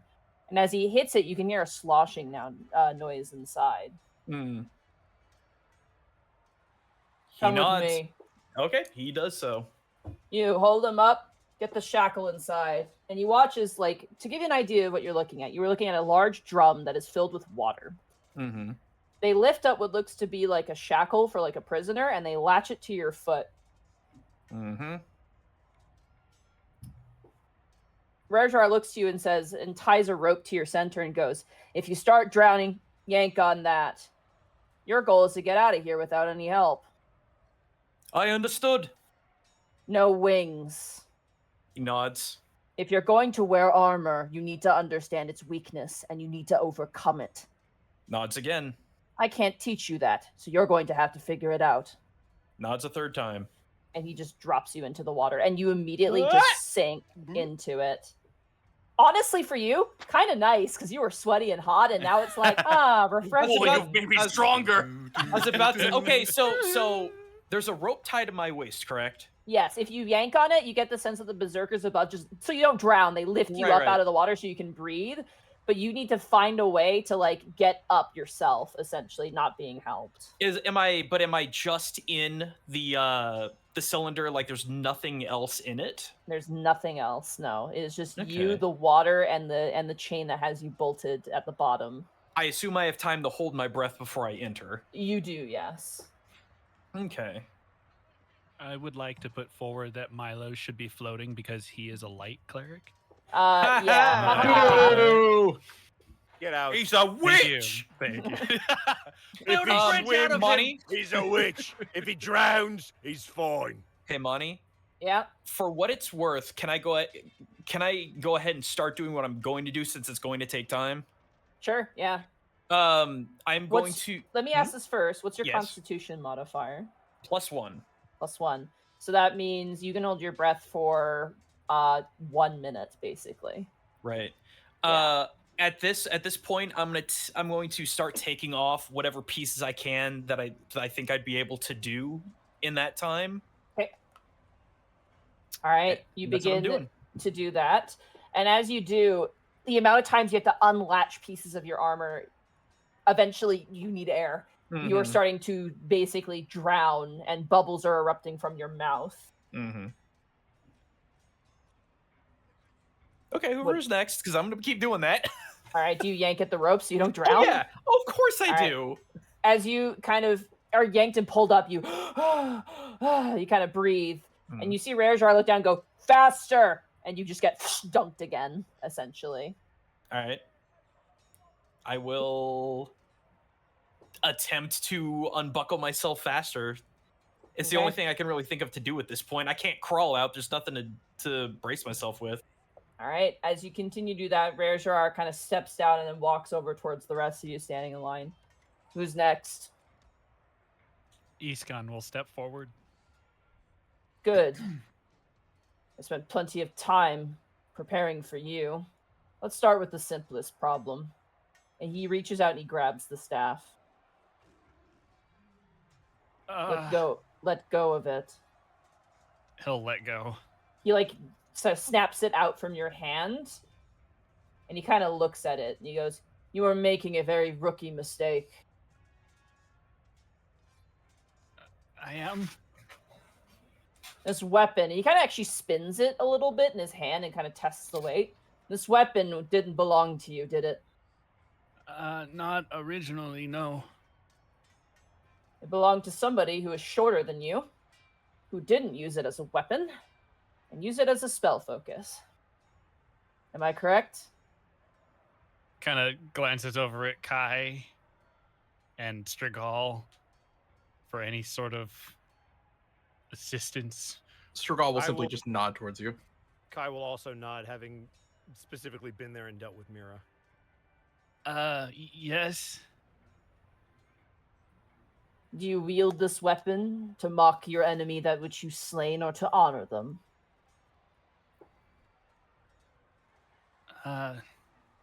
Neither, really.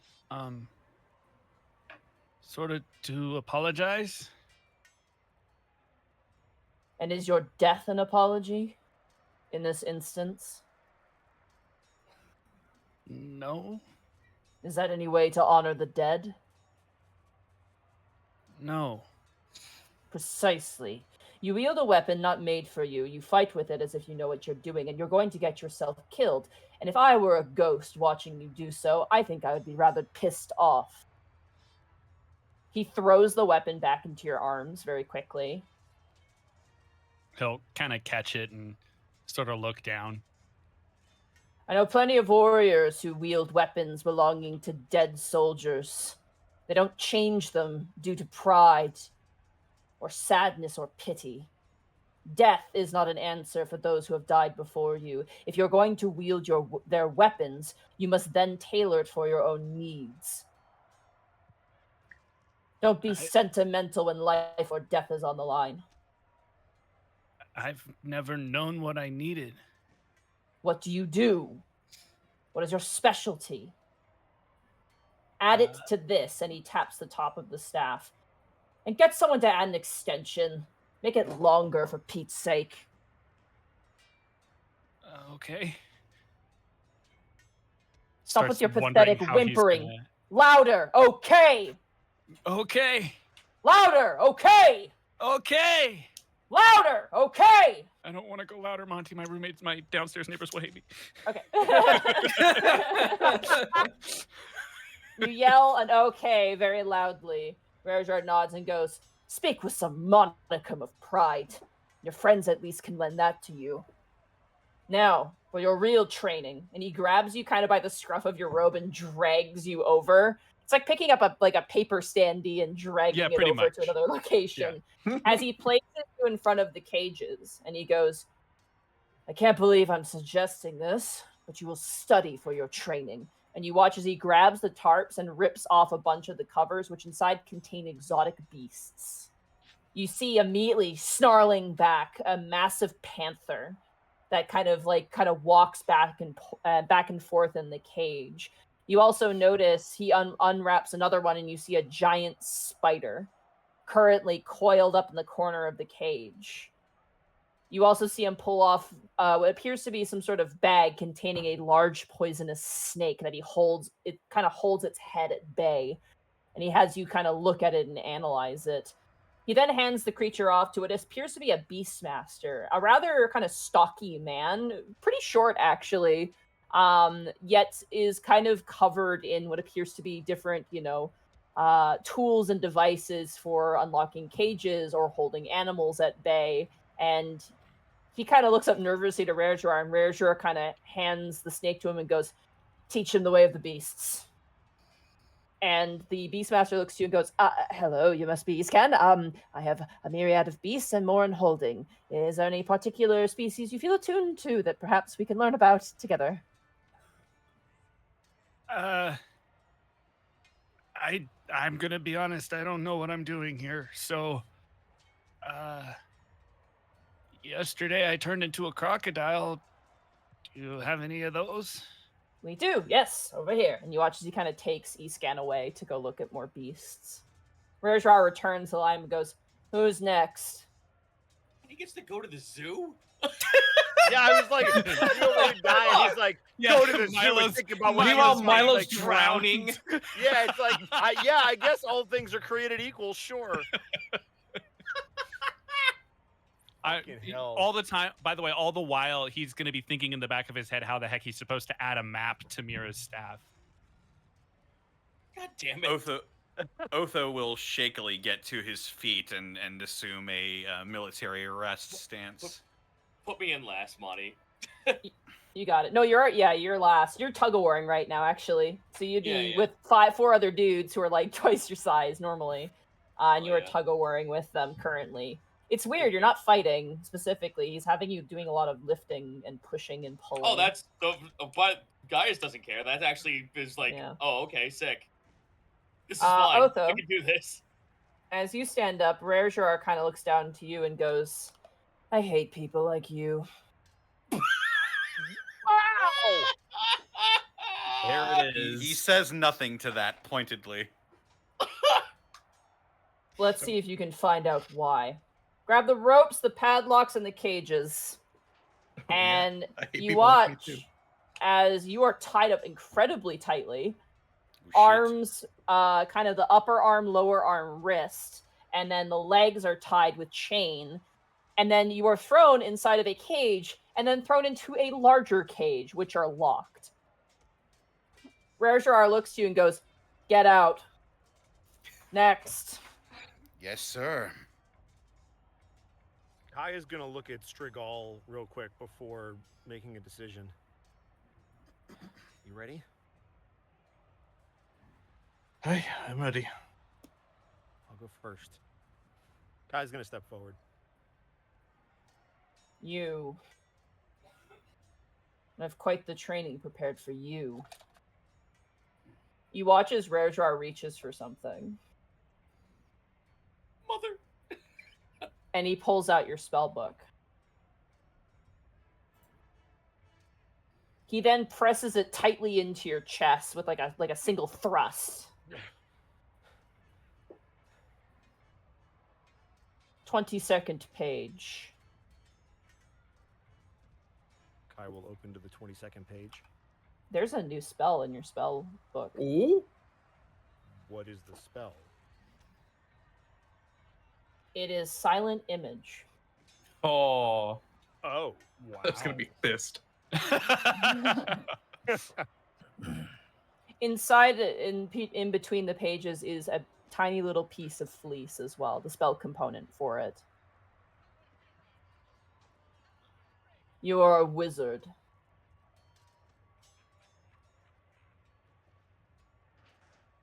I don't like spellcasters. I don't know how to teach magic, so I'm not going to.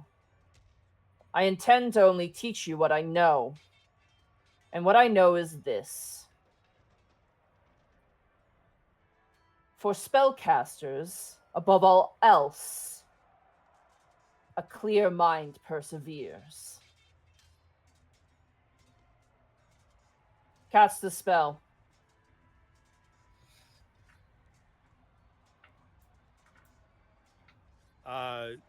Are all of the runes and everything in there for him to cast it with?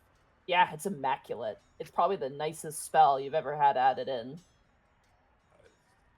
I will attempt to cast it, and before he does so, he will hum himself a little bit of a shanty before he finally attempts to cast it for the first time.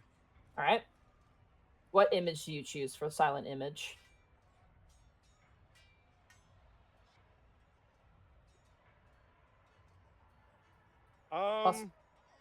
I'm thinking.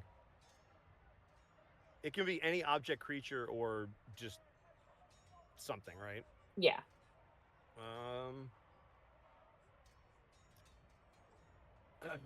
Is there a size limit to the size of the creature? No bigger than a 15-foot cube. He's going to conjure up the image of Brutus. Okay. Oh, It's not perfect. This is your first time casting the spell, but a humanoid figure enters into the scene, almost like a silhouette. Very similar to your father. Rajar looks down to you and goes, "You're going to stand here.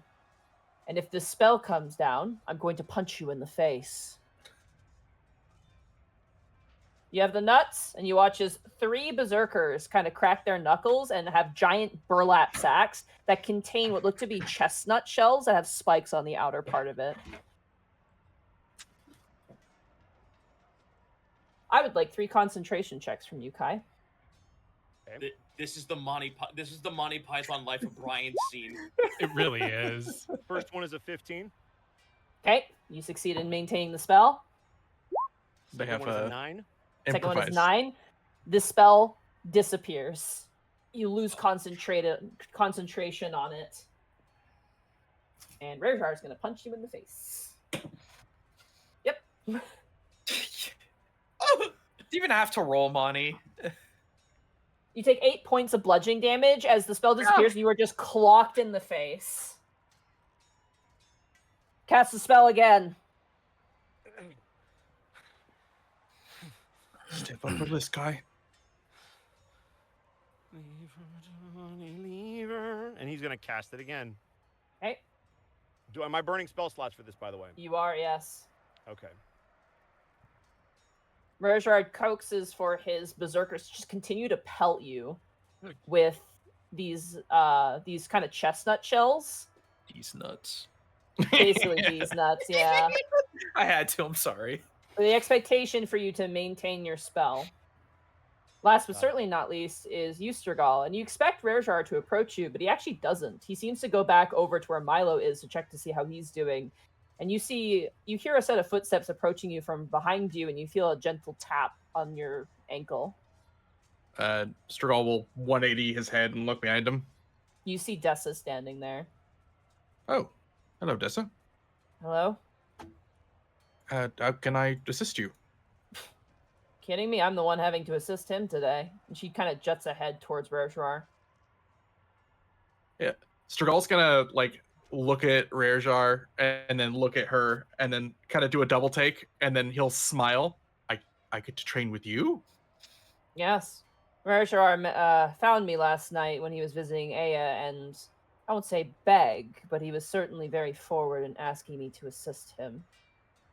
I would be honored. Thank you. All right. He's up. Come on. She kind of taps you with the halberd and goes, "We're starting with jumping jacks. And then we'll get to some sparring." Strigol's gonna pinch the flab of his stomach for a little bit. Yes, jumping jacks. All right. All right. As all of you take to your training, Otho, you were trapped. What do you do? Oh, did Connor get up? Oh, Connor, no. you are muted. no. Connor's muted, Use it, yeah. Connor. Uh-oh. He thought he was safe, Man, we but lost. he wasn't. We lost Otho. He never. Oh my Look, got you gosh, put- you Monty, put- you locked him out of the call. You put. Sorry, my dad. My dad wanted something. Mm. Otho, you are trapped inside. Yeah, Otho's scar aches, and he's thought a lot about this exact situation if he ever found himself in a cage or in bondage again. So my wrists tied with this Yeah. rope. Wrists, arms, upper arms, legs, and they're also hog-tied kind of behind you. You're on your knees right now inside of this cage. On my knees. Okay. If I try to move my wrists back and forth against each other, does the rope seem like it sort of begins to loosen up at all? Not at all, no. It's very tight. All right. And this is just like a regular old hemp rope, right? It is, yes. And then your legs are tied up with chain. Otho takes a deep breath, and then he begins dislocating his fingers. Okay. Go ahead and roll me a medicine check to attempt to do this without hurting yourself. Is medicine wisdom? Nope, it is intelligence. Medicine's wisdom. It's wisdom. Oh, it is? Yeah, I'm trained in it. I know. I'm thinking nature. I'm going to become a tiger beforehand. Okay. Before this to give myself advantage.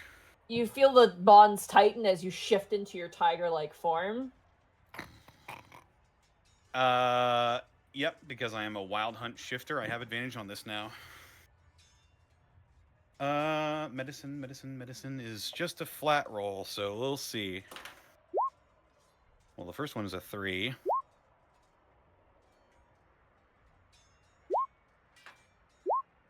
And the second one is a 19. There you go. You begin to kind of pop your fingers, and specifically your thumb, and are able to kind of slip out of the wrist binds. However, now your fingers are useless. But now with the now with one of my hands slipped out of the bonds, I imagine getting my other hand out would be pretty easy. Yes, both of them can be freed. All right. I'll probably try to then. So my hands are free. I'm still locked up. My legs are locked up. Yeah, everything else is locked up. Okay. It's worth pointing out there are also 2 berserkers kind of standing and watching you do this as well. I imagine. Okay.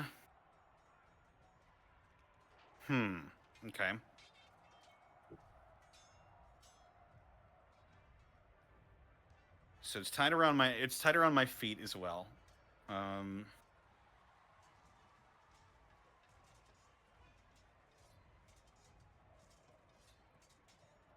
While you're thinking about that, yeah. Milo. Okay. Yeah. It's like the worst dunk tank ever.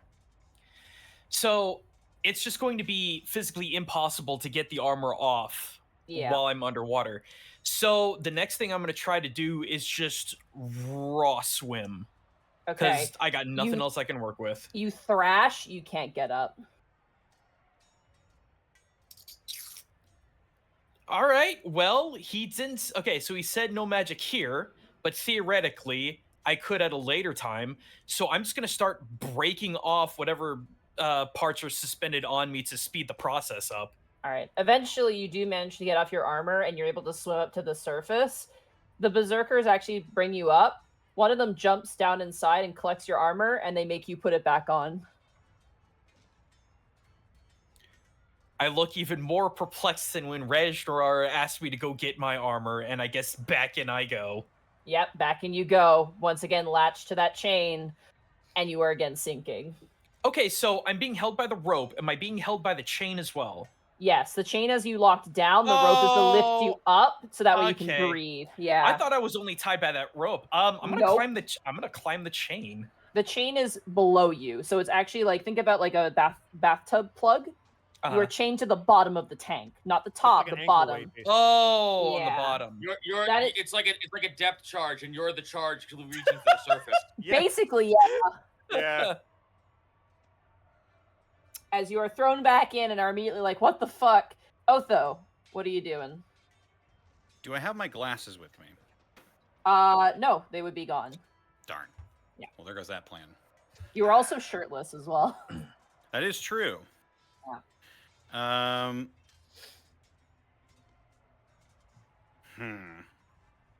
Well, I imagine I've got something like claws or something in this form, don't I?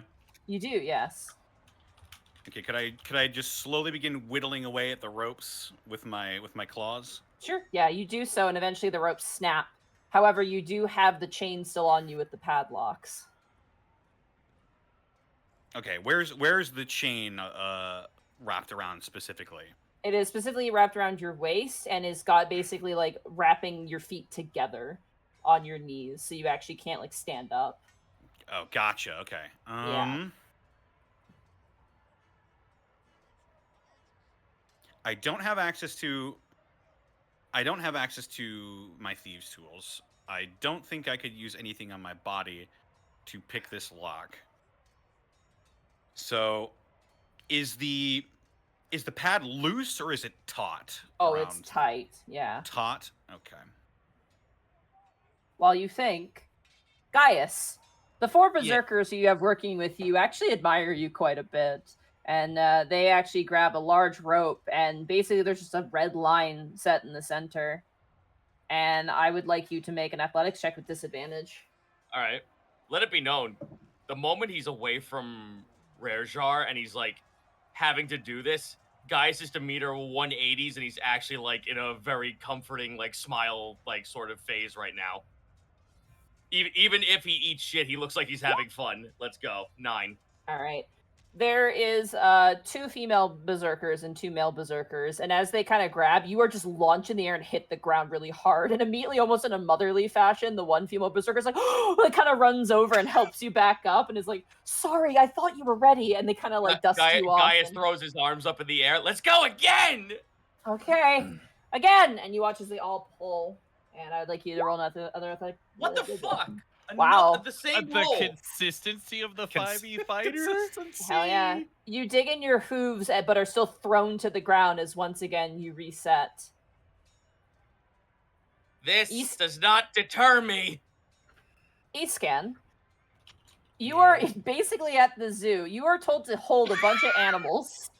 It's just covered in like a macaw, and like the boa is wrapped around his neck. Yeah, it's like a zoo. I would like you to roll me an animal handling check, please. Oh, good. 10. 10.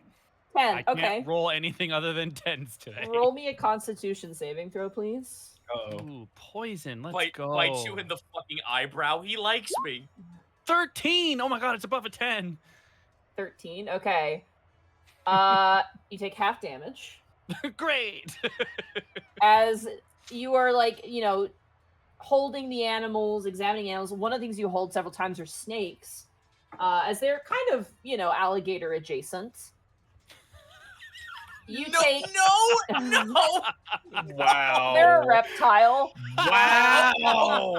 Okay, we don't all look the same. That I'll Monty. accept. That I'll accept, Monty. That They're I'll accept. reptiles. Yeah, it's like, oh, what are you used to? An alligator. What do you got that's like an alligator? We got other reptiles. Let's give those a try.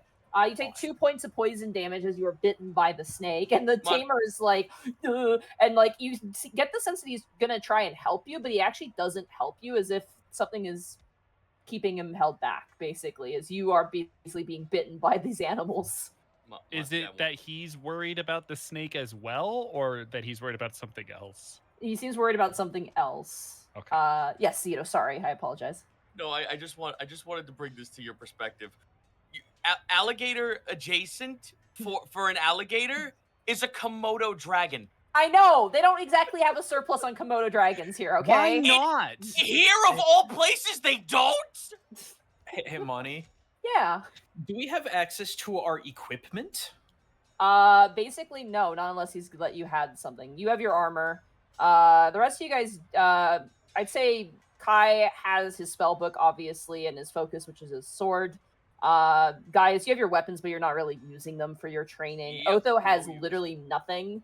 And then Escan has his staff. So he would not let me have my weapon on me, correct? No, he's not. There's no reason for it. He'll even say, like, as you're Oh, being there's lifted plenty up, of reasons. and you're like, can I have a weapon? He's like, you don't need it. You get dunked back in the water, basically. Otho, any thoughts to your predicament?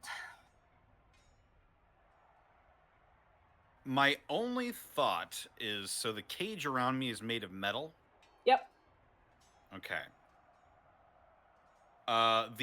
The bars of this cage, is there a way I could try slamming the pad of the lock against one of these bars repeatedly, just as hard as I can? Sure. Go ahead and roll an athletics check, I'll say. Athletics. Also, I remembered, I do have a level of exhaustion, so Yeah. I do have disadvantage on this. Yep. And being a tiger does not help me for this, so this is just going to be straight D20. That's a natural 20. Natural 20. Well, Let's right. go! You bang up against the cage, and you manage to break off the padlock. The berserkers outside are like, kind of nod, like, okay. Lockpick lawyer up in this bitch. As you bang the padlock, your legs are now free. However, you are still inside of a cage that has a padlock on the outside. Okay. I'm gonna. How can I fit my arm through the bars? How tightly knit are these bars? You can fit your arm through the first cage. The second cage seems to be, or sorry, backwards. The one you're in right now is small. You can barely just fit your fingers out of it. You can't fit your entire arm. You could probably fit up to like probably 2 inches up the wrist. The cage on the outside seems to be probably for an animal. It's not big enough for you to slip through, but it is certainly big enough for you to fit your arm through. Can I fit the chain through the bars? You can, yes. Okay, I'm gonna try and loop the chain through where the padlock locks, so that it comes down underneath the pad itself, and I'm just gonna start pulling. You got it. I'll start like not like pulling with all my strength. I'll start like jerking it over and over again and trying to force this lock open. All right. Just with this repeated series of quick motions to try and make the lock fail. You got it. It's worth pointing out, Sergal and Kai, as you're doing your training, you can absolutely hear this as it's happening. It's just banging noise. Kai. Yes. Kai. Arnold. Give me a Constitution saving throw, please. Okay. 20. Soft. Roll me another Constitution saving throw. 8. Fuck. Okay. Once again, you lose concentration on the spell, and you watch as the berserker goes, just bring it up again. No, Kai's not going to do it. All right. Rarajora catches the spell down and is going to punch you in the face. Let's go. Yeah, that hits.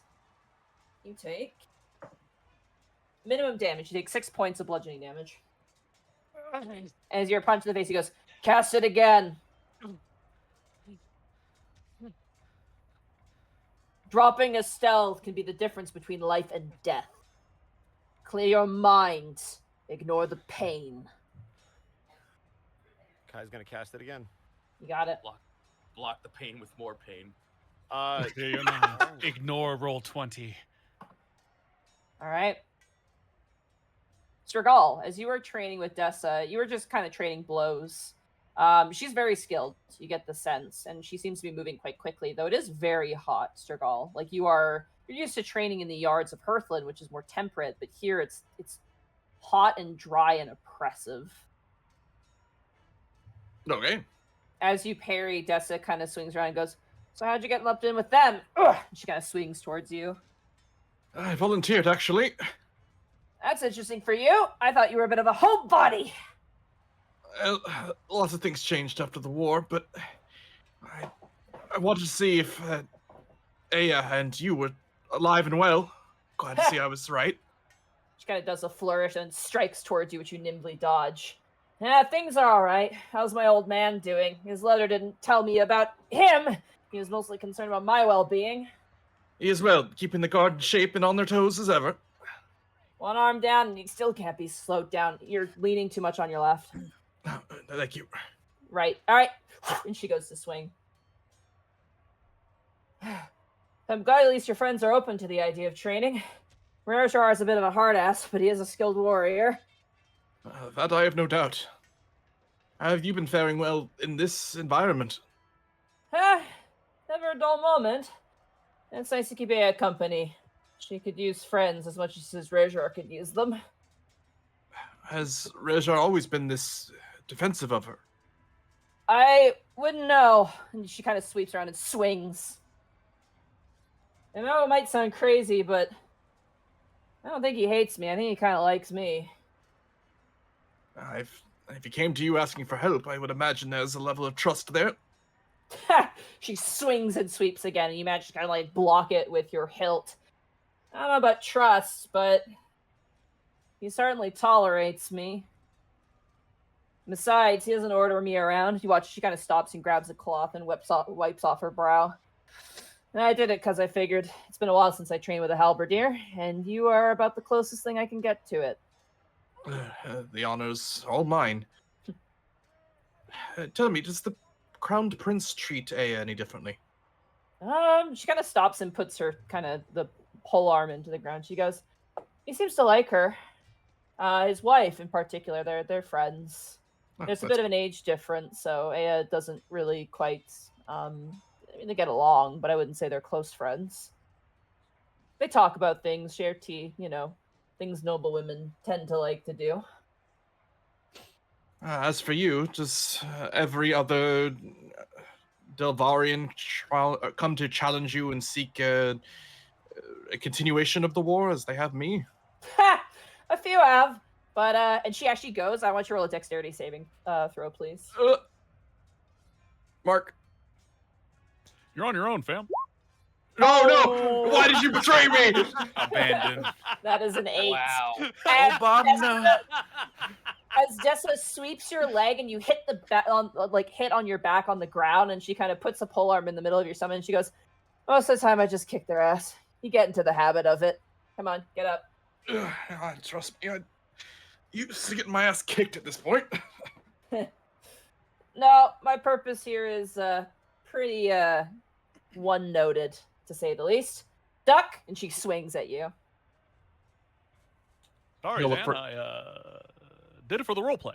He'll look for a duck. All right, go ahead and roll. You get hit. Yeah, cool. You take 1 point of bludgeoning damage as she hits you with the polearm, and you kind of get clonked in the head. I mean, I am Aya's ward, but my purpose here was one and one alone, and I'm sure you can imagine. Aye. Has that charge been rather difficult to keep? Well, to be fair, I thought Rarejar would have killed me by now, but here I am. He's stupid, but he's not dumb. And in our line of work, that is a key difference.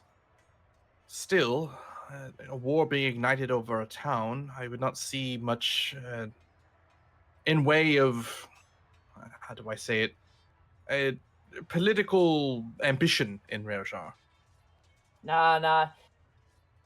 There's always questions about him with his immense strength taking over the royal family, but he seems to know what he's good at. And she kind of looks over, and at this point, you see Rarejar kind of like yelling down at Milo, again, faster, as once again you had to reapply your armor and getting dunked back in the water.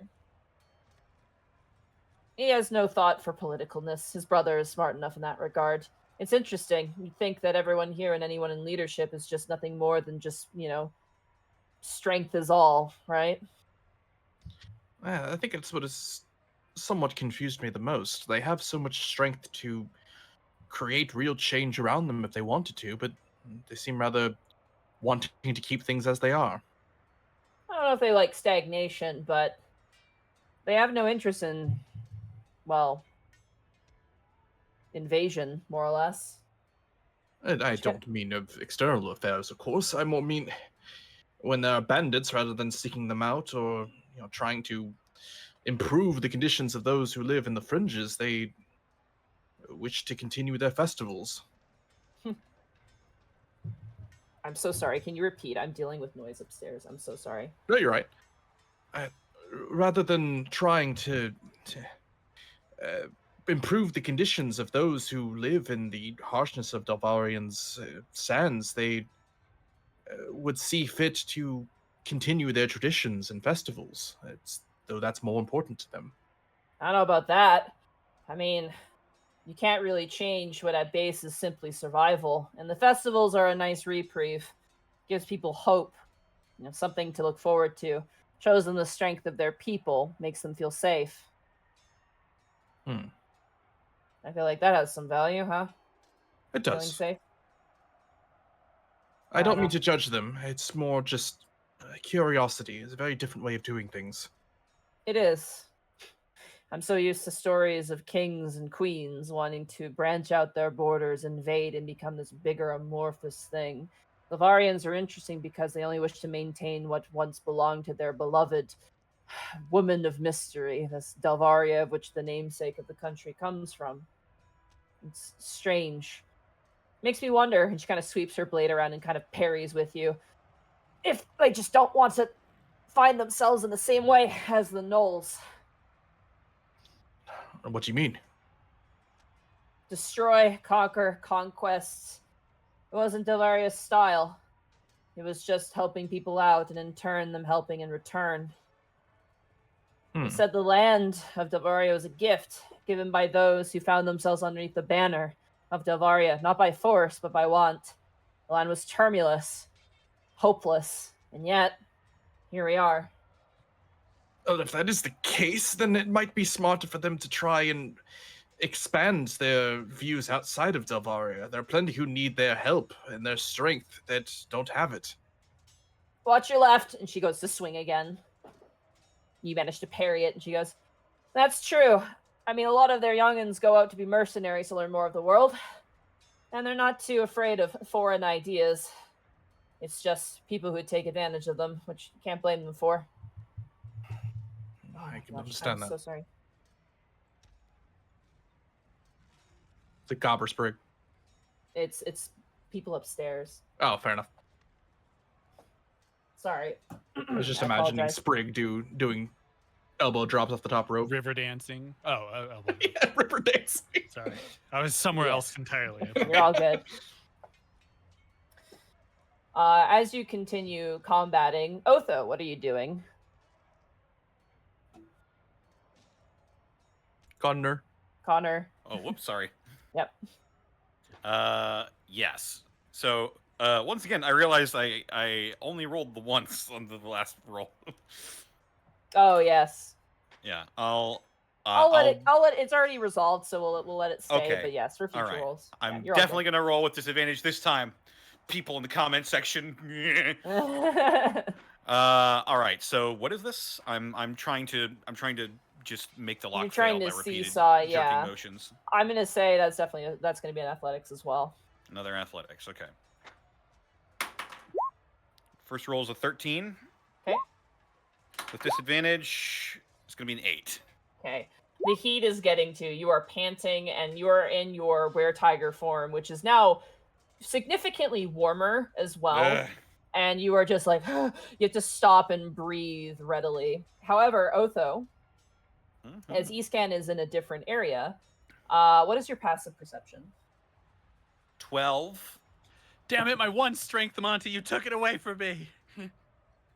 You see coming through the entrance where you guys had entered for your training, you see two individuals leading what appears to be some sort of donkey with a large keg at its back. And you see Aya and Redmond approaching as you guys have been training for probably about 4 hours now.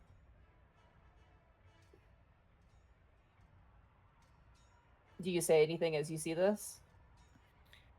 I keep it in the back of my mind, and I keep trying the lock. Okay. All right. As you keep trying the lock, you see Aya approach, and at this point, Milo, you are pulled out of the water once again, and now you also see over the shoulder of Rerjar, Aya approaching with Redmond. They seem to be in conversation. Oh, okay. All right. Rerjar kind of goes to dunk you again, and then kind of looks past you and looks around, and immediately, like, literally in a single motion, snaps you free of the rope, kind of unlocks the chain, and drops you on the ground next to the cylinder, and begins to step down, Milo, as you find yourself on ground once more. Hi, honey. There was no drowning. No, not at all. All of you hear a sharp whistle as immediately the training seems to come to a stop.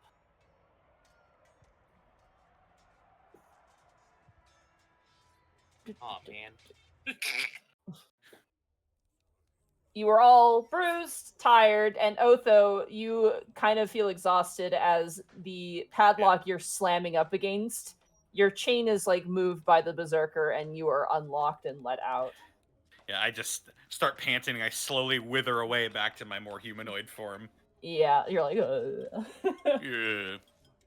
Was I bitten more than the once, Monty, or just the once? You hear the sharp whistle, and the Beastmaster goes, "Oh, we are being called back. It is time for the Petunia." And you watch as he kind of grabs, like, this snake off of you and puts it back into the sack and then ties up the end. And you watch as kind of Aya is just looking around in the training yard, and immediately the berserkers are like, "Oh, hi, Aya!" Like kind of waving, all friendly, like and smiling, big smiles, and she kind of smiles back at them. And Redmond currently has like a keg over one shoulder, and is currently like carrying what looks to be a loop of string with a bunch of tankards around his waist. Aya kind of walks up and approaches all of you, the group of you, and goes, "How's the training going?" It's thoroughly exhausting, but gratifying, I think. Mr. Brightbeam, you're so wet. Are you okay? I have a handkerchief. I think you're gonna need a lot more than that, he says with his hair over his entire face soaking wet. Oh my god. Master Iscan, you look a bit pale. Are you okay?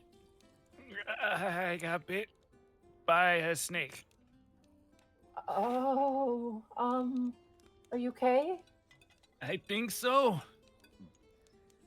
She looks up at Rarejar, and Rarejar just kind of shrugs dismissively. She kind of glares at him slightly. And she looks onto you, which, by the way, Kai, you are covered in, like, you know, like little cactus bulbs? If you don't know what chestnuts look like, by the way, they are terrifying. I don't know why we ever thought we could eat those things. Jesus No, that's why Christ. ninjas use them for caltrops. Christ. Terrifying. Kai, you have to kind of pluck those off of yourself as they stick to your clothes. However, Aya kind of smiles at everybody, including the berserkers, and goes, "It's such a hot day. I thought perhaps that I could bring you some honey water for you to drink."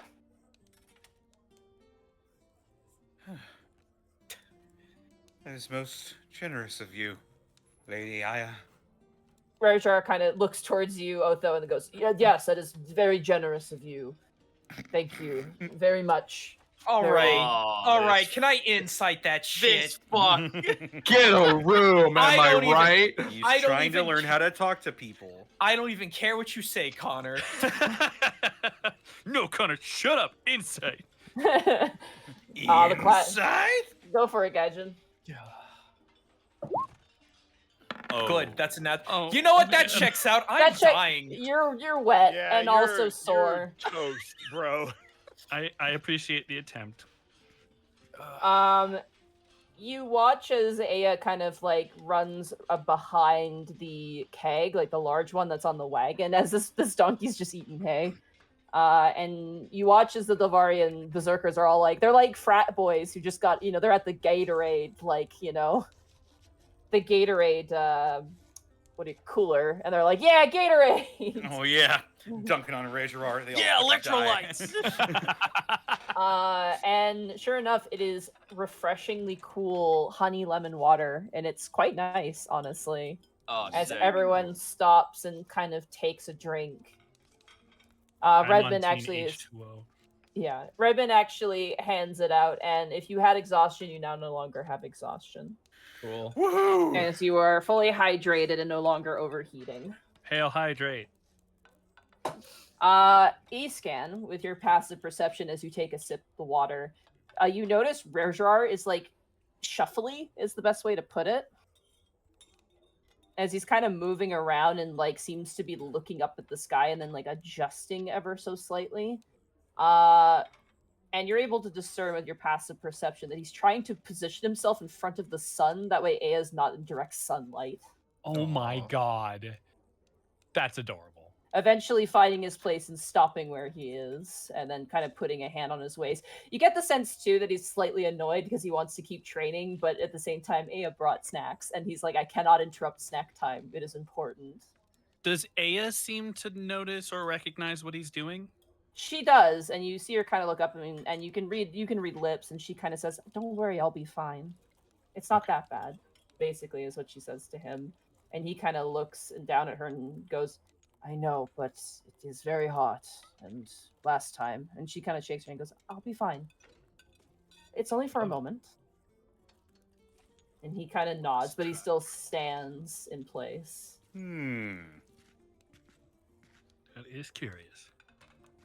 You watch as the berserkers, the four ones you were training with Gaius, like bring up their tank and it's like, hey, cheers to good training, huh? Stragal's gonna slide over. Is Redmond still there? Redmond is still there, yeah. Stragal's gonna He's try the- and use Redmond as shade. It's hard because he's currently filling up the tankards and handing them out right now. Before they even finish that sentence, Gaius tries to find a way to like knock his drink into all four of theirs at the same time.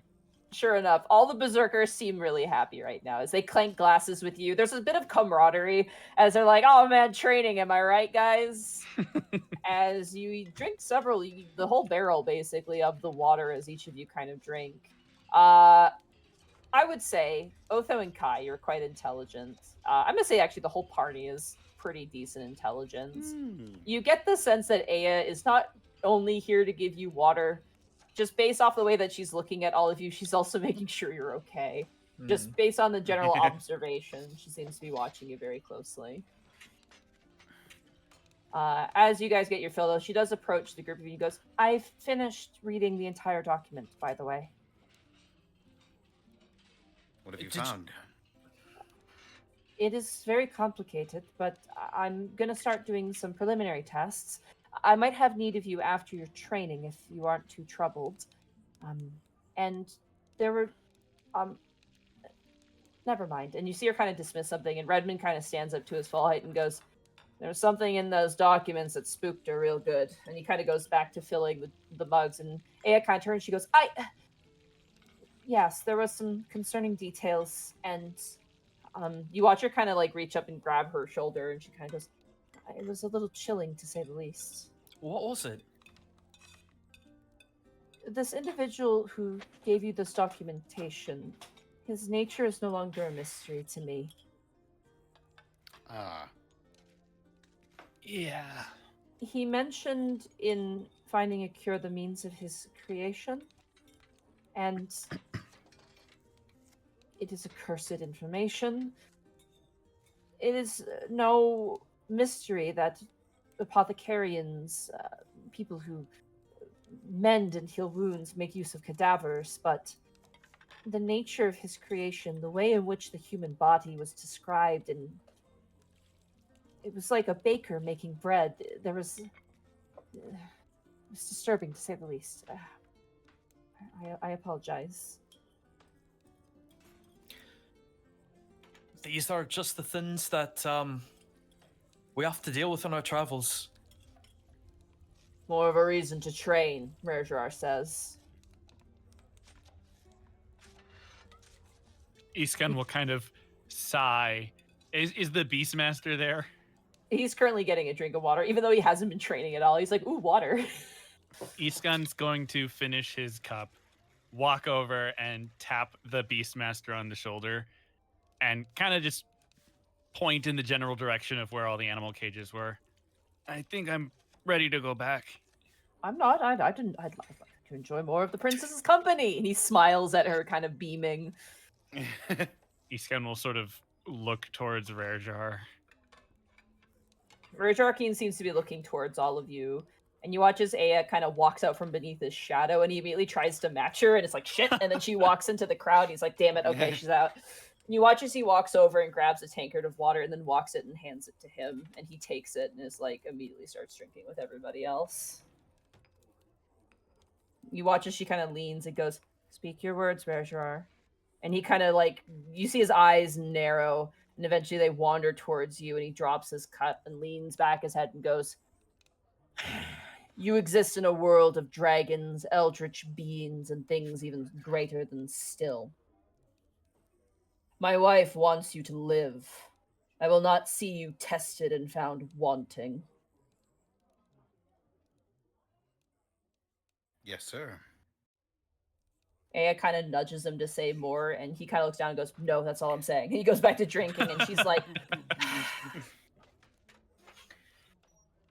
Rarejar, Anyway. if I may, are Go these on. all these tests? I'm just curious. Are these all things that you went through personally? I've never worn armor, no. But I've fought plenty of people in armor. I've never casted a spell, but I've certainly struck at those who have casted them before. I He's just- certainly doubt you've ever been put in a cage. You might be surprised.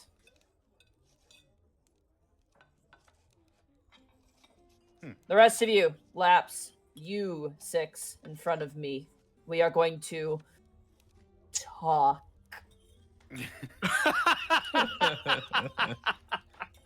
He looks down to Aya like, I did good, right? And she's just like, oh, like kind of rubs her eyes like, yeah, okay. Certainly. One moment, though. And Otho will take his hand and he'll make a fist and he'll put it on the ground and then he'll shove and you'll hear a Oh, you watch as like you watch as Aya's like, "Ugh." You see her like entire spine go up at attention. Oh man, I want that. Gaius like cracks his back and it's audible as Oh man. fuck. Milo Also- shakes like a Pomeranian jug of water. Of note, since this is the first time many of you have seen Otho shirtless, Around his right bicep, you see a series of large, jagged scars that are horizontal. They look old. yes. Not terribly old, but Would you say roughly a little over a year old? Maybe a year and a half. Okay. You watch as Aya actually kind of knows that and goes, "Oh, Otho has quite the impressive scar." And you watch as Roger goes, I have several scars." I have scars too. He's not the only one with scars, you know. Toki, getting the scars ain't the contest. Oh my god. However, as you all stand in front of Rare does look down at all of you. He points towards you first, Otho, and goes, You are a rogue." You see the venom in his voice when he says that. The hate, the seethe. Do you want to know why I hate rogues? why is that? Because you always have an out.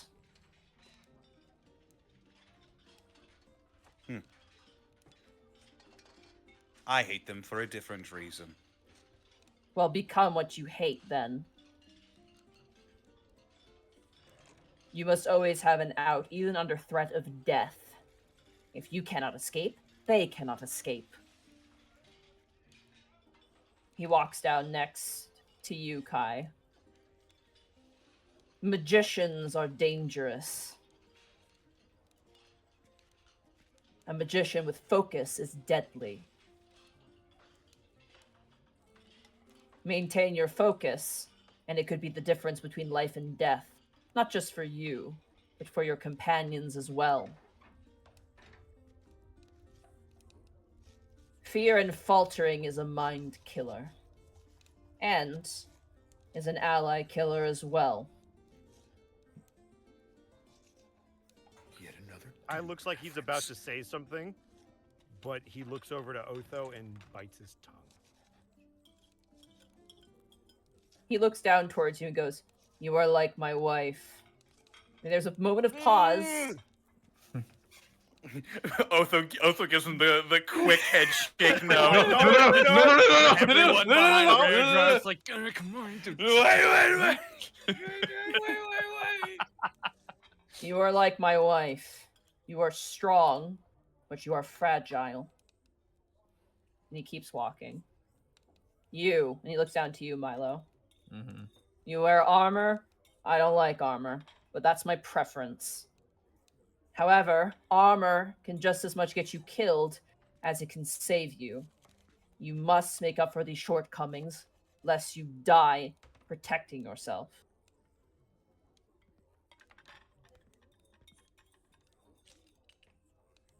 Devaria is not known for water. We have lakes, true, springs here and there and oases.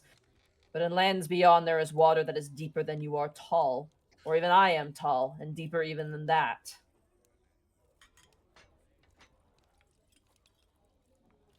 If all those times you were not lifted to the surface, you would have drowned. You mustn't drown. He just nods. Figure it out. He steps forward in front of you, you scan. Change your weapon. Study the beast at which you encounter. Go feral. For a druid, it can be the most liberating place to be. He walks in front of you, Strigal. I have no words for you. I did not train you. And he keeps walking on. God damn it. He walks up in front of you, Gaius, and goes, "You are strong. In terms of Delvarian strength, the rest of your companions have want to be desired. But when times call for it, your strength cannot be yours alone. Your strength must extend past you. Oh, aye, it does. And I can see it." He kind of stops and looks towards all of you. You all are willing to fight for each other, that which is honorable. But if you are not strong, you will begin to die for each other. And that would be a waste, in my opinion.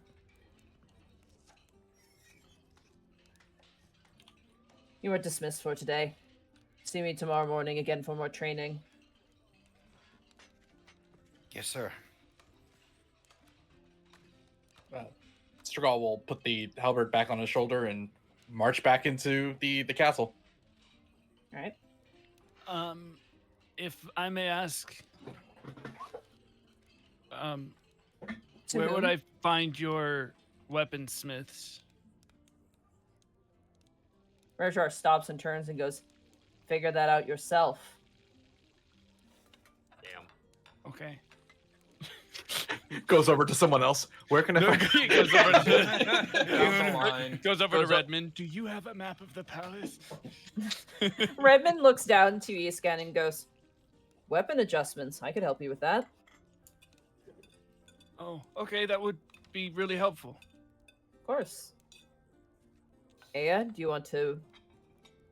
She kind of gestures towards the rest of you. Aya kind of looks at him and goes, "I suppose if you're done training, I could have use of you. Perhaps we should talk.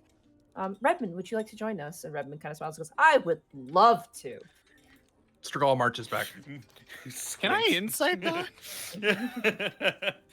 He's a Sure. nosy one. Sure, go for it, yeah. I mean, you don't really have to. Yeah, he's nosy. He's like, Oh, okay. ooh. I was trying to see if information." there was something that the both of them knew that they didn't want to discuss out in the open. But if it's just he's nosy, then okay, cool. Aya actually kind of like, once again, and you notice now as you look back at Rarejar, he's once again repositioned himself to like block out the sun. And then Aya immediately moves forward. He's like, "God damn it." And it's kind of trying to keep up. And she kind of walks up towards one of the berserkers, goes, "Oh, could you take the kegs back to the kitchen, please?" And the berserker smiles and goes, "Yeah, of course." And she's like, "Thank you so much. Everyone, please follow me. We'll head back to the apothecary if that's okay with you. Or we could perhaps get lunch. That would be fun. Lunch." Yes, Or, just allow I me mean- to grab my shirt before we leave. "Oh, yes, you must be decent, of course." Always.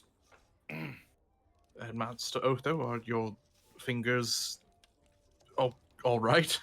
Very sore, but I can deal with pain.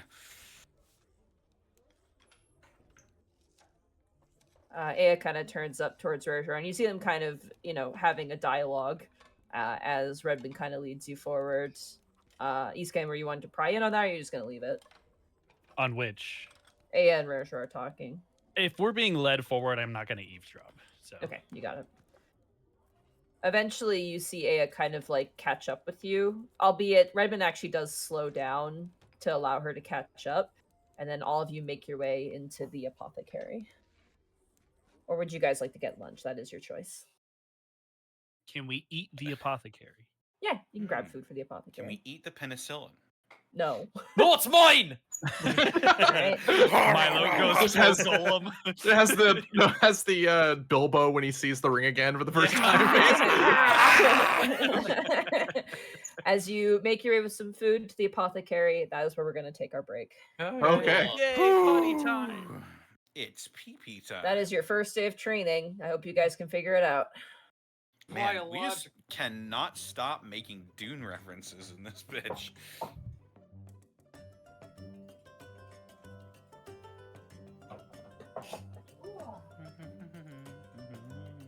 Well, if this is the break, then I guess that means it's time for the halftime show. What up, y'all? Wolfwing, thank you for the 10 bits. Made it to the halftime. still in the upper corner. It is indeed time for the Bosco Halftime Show. We appreciate y'all being here. Make some noise in the chat. And by noise, I mean type, because you can't make no, you know what I mean. Trying to hype y'all up, and I'm like, it's not going to go the way that I planned. Well, that was an interesting first half of the session. Can't wait to see what the back half holds. I'll be looking for y'all in the YouTube comments. Did we do good? Did we do badly? Let us know. I'm sure you will. Peanuts, welcome in for the first time. I see that. Do you like penicillin on your pizza? I do not. The Pest, thank you for the 100 bits. It's a legitimate strategy. Burnout, thank you for the 100 bits. Man, that was a fun Mulan sequence. That was not a Mulan sequence, in my opinion. That was just... I don't even know how to describe that. In the Mulan sequence, they got their shit done, and they got the thing at the top. We did not. I mean, you got silent image at least. Did I really? You didn't have to spend XP or gold, rather. But do I really have it? I used the feather already. It's not a feather, it's a piece of fleece, and you don't have to use it. I used the feather already, though. Oh, okay. My bad. I forgot. Think I would know the spell I just used. Come on. Dice Roller, thank you for the 4 bits. I'm so happy that I'm able to see the live stream and can't wait for your bone weapons. Yeah, that's true. We do still have to get our weapons when they're done. Probably when we leave.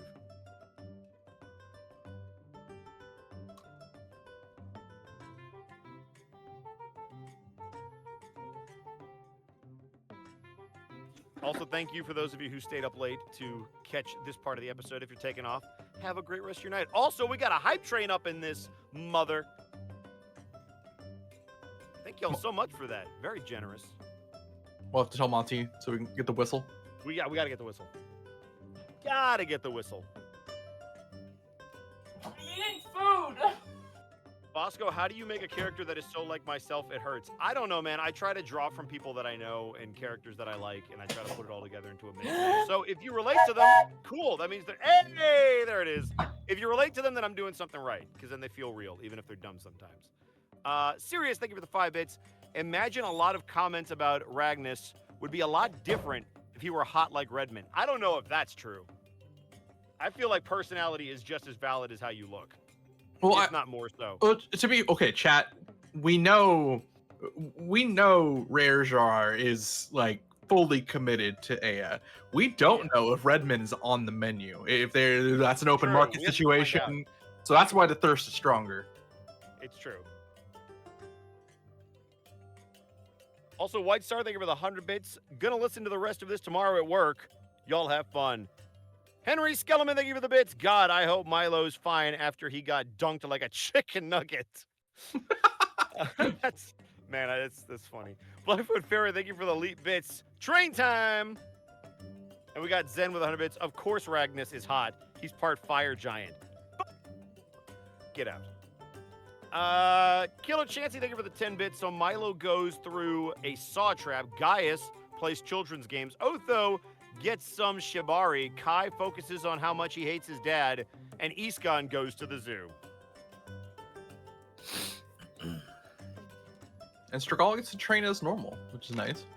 I was gonna say you got off easy. Yeah, I got it super easy. I'm happy with that. I mean, I'm happy. I got ice cream out of all of it right now. All I did was get punched in the face again, except I couldn't hit back this time. Hey, at Fuck least that. you got 1v1 me, you bitch. At least you got to make saving throws. On day 2, can we all just take turns punching Kai in the face when he drops concentration? Let's do it. Wait, whoa, hold on. I don't know if I can. Any time in combat. Wait. From here on out, if Kai drops any time in wait a second. Hold on. Pause. Time out.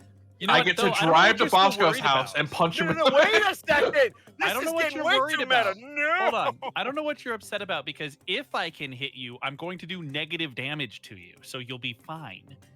Oh, you'll heal me. You're gonna heal No, me. I'm not going to heal you. I'm going to do got it. negative Okay, I got damage. it. Cool. So yeah, it'll add to.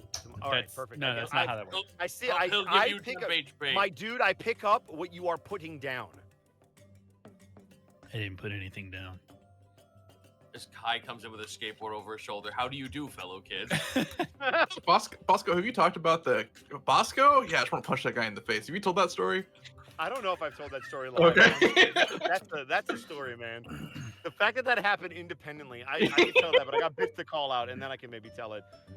Phil Lane, thank you for the 145 bits. Missed the first hour, but made it for the training. Good stuff so far. The Pest, thank you for the 100 bits. While the party was training, finally encountered and caught the shiny Dialga in Brilliant Diamond, named it Nebula. Sick. Nice. Cool. Bubba Bob, thank you for the 400 bits. Mark, I told my brother you are in Blue Lock, which I haven't seen. You should fix that. I showed him which character you voiced, and he said, "Oh, that piece of shit." Whenever I recognize I Mark's will take voice that as in a a thing, compliment. that's also my exact That reaction. is also my reaction. I Yeah, also yeah, go, Oh, yeah. yeah, "Mark, hey, this you're is that my piece of anime shit. that I don't Congratulations. watch." I will What a piece take of that as shit. a compliment for sure. Every time someone says they like the cat and monkey wrench, oh, that jerk off. That. Shin, thank you for the 5 bits, but have Monty failed trying to punch Bosco in the face. It's true. It took 3 of them the last time she was here to take me out.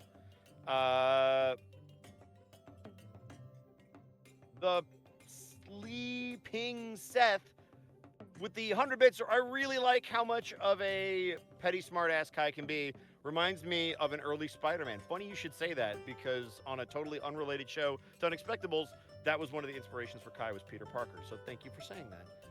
Bubba Bob, thank you for the 300 bits. Title suggestion, Pain Training. Ow. Draconian, thank you so much for the tier 1 sub. Sirius, thank you for the 6 bits. Just need to equip Iskon with the Mace of Healing. 1d6 bludgeoning plus 2d8 healing. I'd be down for a weapon like that. I'm a That's actually kinda healer, cool. but Yeah. Hey, that's Stuff my line. I'll happens. kill you. Yeah. What, is it Wait, what, healing flexible? Is that what it is? By Helios. By Helios. I'm back. By Helios, y'all. I'm not saying I purely do damage, but stuff happens. That's the Yeah. fucking reverse dagger from Tigtone, where he has to stab you in the face for you to come back to life. By Helios sounds like a Sith. Blessings. Darth Lord by Salute. Helios. Have you heard the tale of Darth by Helios? Sorry. Oh my god, she muted. My The bad. next night, Field Republic. Are we all- Broadcasting, thank you for the 100 bits. Huh?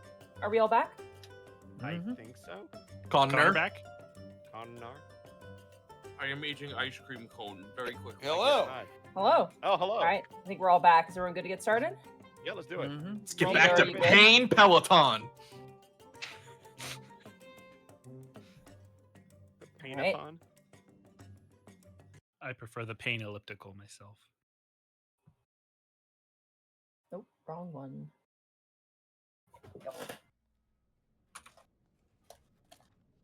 Alrighty. So as you all load into the Apothecary, you notice a few differences from the previous day. One, there are papers everywhere. Definitely from the information that you had given Aya from Agrun. You also notice that there are notes kind of listed. It's very much like a red line corkboard kind of energy where stuff is kind of splayed out. Also, there is one of the beds, the cots, appears to have been used the previous night. That is sitting in somewhat disarray. However, Presumably by Aya. you get the sense, yeah. She probably slept there that last night. Also, given the fact that the bed is covered in papers as well, suggests that it's almost like a trail that you can easily follow. A paper trail, if you will. Reminds me of Gus Brunn's Got 'em. Tipperbottom. As you say, do you say that aloud as Otho? Yeah. Aya kind of cocks her head and she goes, "Who? Oh, he's an ocean lord of Moderalo. Oh, I've only heard about the Ocean Lords. I'd never met one or, well, learned any of their names. Though, well, some of their names, not all of them. I wasn't a part of court. I don't know that much. Sorry, apologies. I digress. So I've narrowed down what potentially could be causing the illness. However, I'm at a bit of an impasse, probably the same one that Odette was also in. There's a few medicines I may attempt to make and run some tests, perhaps.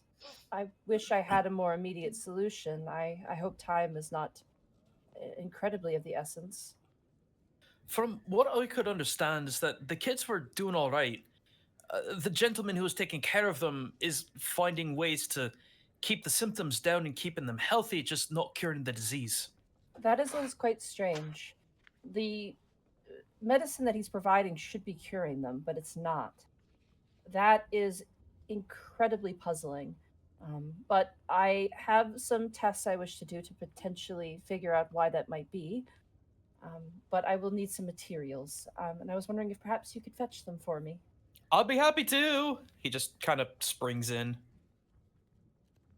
There's a Hearthland man who lives inside of Arcastoria. He has a temple to Medicina. Sure, what's his name? Didn't we hear about that?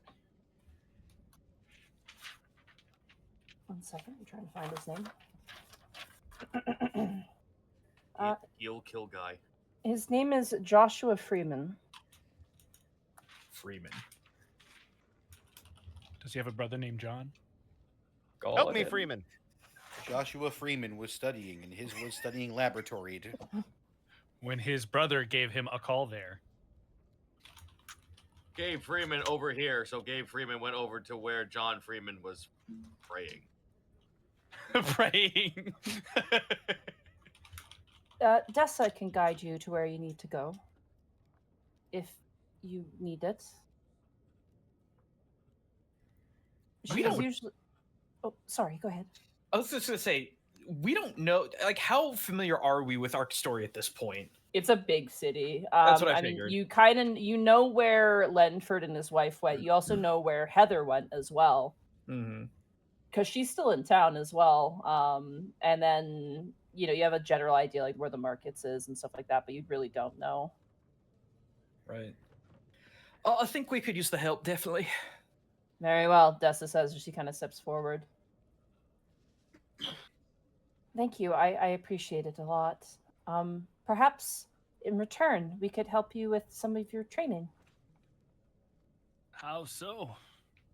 You mentioned weapons. Redmond is well versed in weapons. He's a weaponsmith and very skilled at most weapons. And Redmond kind of is like sitting down on one of the beds, currently eating like a rib. And he stops and goes, On and the nods. bed, dude. That's where you're all eating, guys. There's no tables in here. There's no You're all- tables in the apothecary? Well, the desk that she's got papers all over, but you're not eating there. You were all benching it. You were sitting at beds eating ribs off of plates and listening. Excellent. Cool. I mean, Wonderful. I've got no idea how it can help me. I'm not even sure what I'm supposed to do at this point. What do you mean? It was my task to get out of a tall tub of water without drowning, and I thought, all right, so I take my armor off. I get out, I'm told, put your armor back on, go back in. Can't swim out of it. I got nothing that I can use. I can't use my magic, my inherent abilities, none of my tools, and I have no idea what he's trying to prove with me. I don't think he's trying to prove anything. He doesn't need to. Indeed. I think he's trying to prepare us for something. Do you remember when he looks at Razorback for a moment? You remember when Sir Redmond told us this morning that Razorar was wandering around after he met with all of us? I think he was studying us. I think he was trying to measure what we lacked and trying to fill in those gaps in our skill bases. Okay, but I don't understand how. I mean, we've never really been in a situation where Milo's had to swim. Exactly. I don't think What he happened? knows how to train non-berserkers. I kind of agree with that. No offense, Otho, but if I was trapped underwater, I would likely have ways of getting out, and I had nothing. So I'm very, very confused at what I'm supposed to be learning from the situation. So what Besides- happens when you have nothing? Do you just die? No, I'm smarter than that.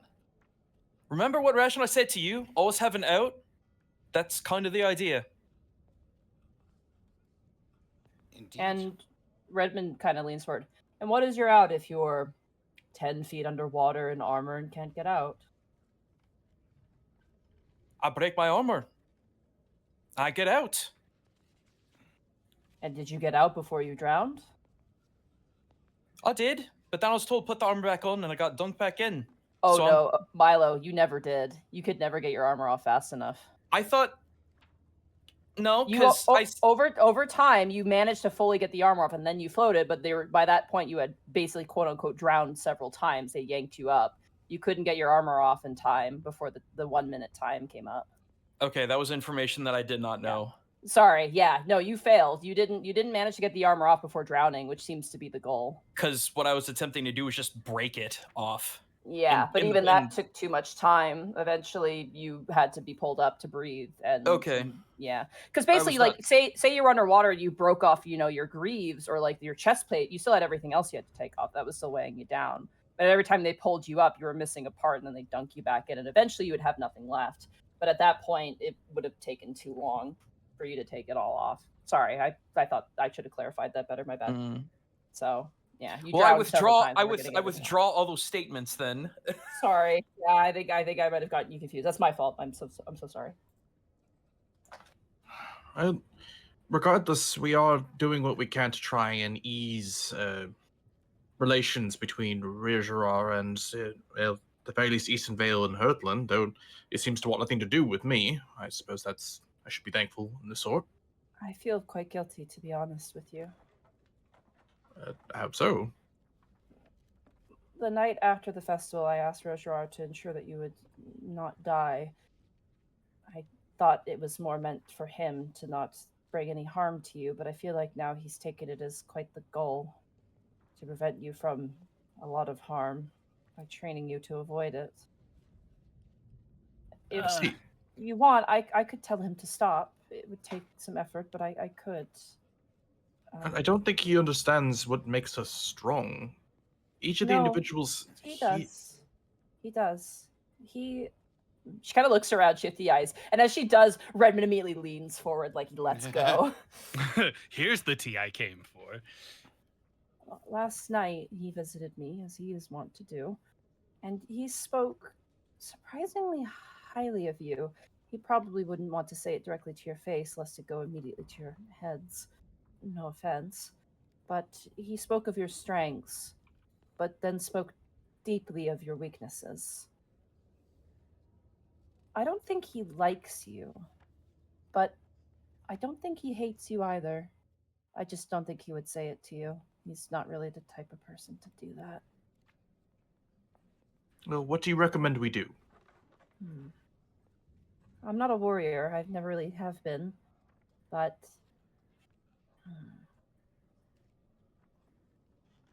Oh, gosh, what would I do? Maybe look at a different angle. Maybe the fault with your armor, Master Brightbeam, isn't you. Perhaps it's the armor. Perhaps, Otho, it's not about your ability to escape, it's about how you escape. Honestly, Master Iscan, druidic magic is very foreign, though Idia worshippers and Medicina are under the same cloth. I wish I could be of more help to you. Gaia snaps his finger. Wait a minute. Oh, that's what's going on, isn't it? The guy says like a brain blast moment as he's like looking around. Did none of you notice how much he claimed disdain for one of us in some way or another? Could you elaborate? Literally points over at Otho. No. He doesn't like how he has an escape plan. He doesn't like how Milo has armor. He doesn't like how Kai has sorcery. He doesn't like how he has no idea how to how to get Eastcan to go feral, as he calls it. He has no idea how to train you, and quite frankly, I don't even think he knew how to train me. He's putting forth his weaknesses for us to train around.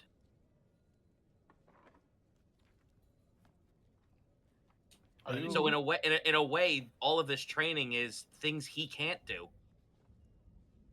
Are you implying he's giving you an advantage? Or trying to give you an advantage?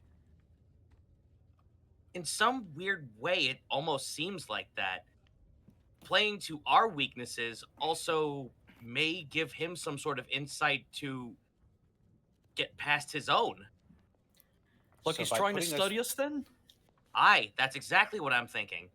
By putting us through these trials, he's trying to learn from us. These trials are as much for us as they are for him. To see how we might think cleverly out of these situations. Aye, that doesn't mean anything for me, though, because that all just felt natural. That was just playing tug of war, something I could have possibly just done with my cousins. And And it means even less to me. I mean, I didn't even know I could turn into an animal until yesterday, and now I'm being told to just watch them and get bit by them, and I'm supposed to learn something? And it's Well, been even less for me. I can't use magic. I can't use anything. Neither can he. So He's not wearing armor. He can't wield magic. He can't turn into a crocodile. That's something you just learned. So we're in a learning period for that altogether. I think if your theory is to be correct, Gaius, then I suppose that would make sense as to why he's disbarring certain people from using magics that Rare Gerard would not understand himself. If suddenly, Master Milo, you used a spell to give yourself great feats of strength or radiant wings, he would not understand how that was done.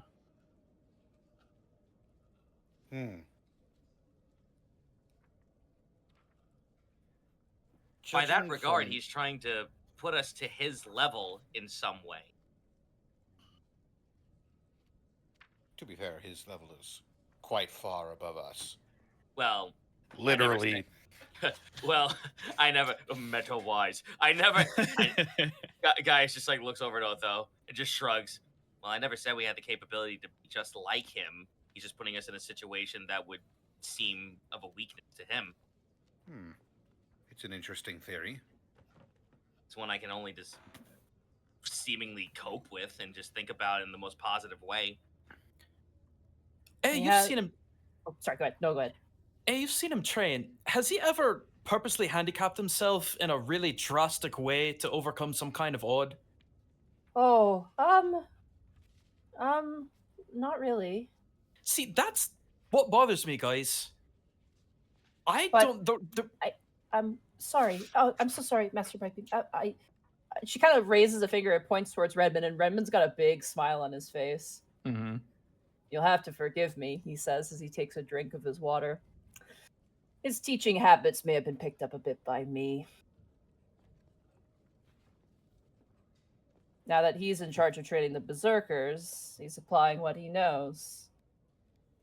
Well, if that's the case, since you are the teacher who taught our teacher in this circumstance, what would you recommend we do to continue these trials? Just suffer through them and try to be as smart as possible, or just endure them? Here's my advice. And he leans forward and kind of cups his hands together. If you only can do what you can do, you will never be more than you are.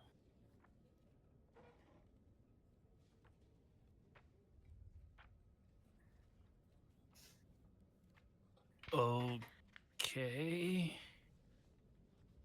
Gaius rubs his chin at that. You found success with what you're able to do, but will you survive? You're in a new land, a foreign land. It's time to try new things, see what sticks. Let go of some pride or become prideful about other things. It wouldn't hurt. New perspectives can be healthy. See, I don't know. I tried doing that. He looks directly at Redmond. The first thing the registrar asked me is why I wore armor. I told him why. And then, given his disapproval, I thought, all right, I'll put my magic away. I'll put my armor away. I'll fight with just what I am. You know, mortal side. And then he yells at me to run and get my armor, and I'm sitting here thinking to myself, this isn't new. I'm trying to do something different, but it feels like he's trying to push me back into being what I am, and I don't know. I'm struggling to find logic in this. You wear armor, that comes with disadvantages. Registrar wants to erase those disadvantages. But he can't find the answer for you. He doesn't fight in armor. You have to find the answer. He's just putting you in a situation where you have to apply the knowledge that you yourself are going to have to learn. That way, if you ever find yourself, as your friend mentioned, in that situation, you know what to do. Better in a coliseum than when your life depends on it. And in regards to magic, you must remember we border a nation that which abhors all magical things. And they have their means to stop every ounce of it. If your journeys take you further than this place, you will need to be prepared. I do have a question about that on my front, though. Go for it. Since we've been traveling through Delvaria, I was told that there are druids here. I've been trying to find them because I don't really know what it means to be a druid. And now it's not just that he's putting me in a situation where I have to try something new. I genuinely don't know what I'm doing. So I'm not sure I can learn anything if I don't have the right teacher. That is fair. The Greenthorns are enigmatic and shy. They don't tend to live in Arcastoria just due to the stigmatization of the gnolls. They'd be happily welcomed, however, they do prefer their less city-scaped homes, more or less. I could listen around, see if I hear anything. Perhaps that would be the path, but in the meantime, study the animals. What's the worst thing that can happen? At least you can learn something. He kind of lifts up the snake bite. Well, now you know what it feels like. Perhaps if you're able to turn into one, you know how to administer such a vicious bite. I guess there's a point. You don't realize how painful something is that you're doing until it happens to you. You don't know what it feels like for an axe to swing through your body until it happens to you. And only then you know the weight of the axe at which you swing upon your enemies. It's kind of half the reason why I decide I only want to use the axe for work, whereas my fists are for sport. Because at least I know what that feels like. You're interesting. I figured he would battle directly against you, but he has you lifting and pushing and pulling. That has me cocking my head, but I digress. That is strange. I'm not stupid to the fact that he had me playing what was essentially a child's game. And he put the rest of you through the ringer so hard. It felt unfair, actually. Not on my end, but for you guys. He has his ways. I thought it was weird, too, that he wouldn't let me get back down once you picked me up. I kind of feel bad because, I mean, I needed a break, but not that much of a break. Oh, not at all. Oh, go ahead. I think you wanted to encourage. I've recognized this within soldiering training. When one person fails, the unit fails, and usually one or more people are singled out for almost punishment, as it were. I wasn't seeing it as such. No, it's more that if Iskon, you failed to bring up your legs in time to keep pace, and someone else had to carry your burdens, that shame would do more than any lash that Rear Gerard would give you. So the next time you're in that situation, you'll be more diligent. At least that's the thinking. I'm not sure my body fully understands that, but okay. Your body doesn't fully understand how you turn into a crocodile, and yet you did something cool. I mean, Perhaps Yeah. it's something that draws on instinct rather than learning. And at the very least, the lab training was more familiar to me, at least with upbringing into the war. But if I'm supposed to learn something new, why does he have me training with another Hearthland soldier? Curious. Well, you don't like to train with me? Dessa says as she looks down at you. Oh man. Of course I did. I expressed it as an honor to do so. It's just Oh, relax. I was just making a joke. Come on. fair enough. Perhaps I'm being too defensive. Aya at this point is like a kid at like the adults table, not understanding the conversation. Like, she's like looking like, what? She's got the a fuck? big cartoon question mark over her head. Swinging Literally, her legs yeah. back and forth from under her chair.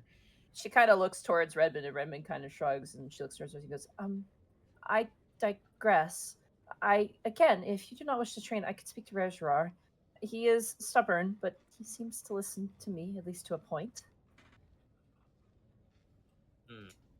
But if you I'd wish like to to- continue I'd- your training, but If we sorry. do continue our training, there is something I actually feel like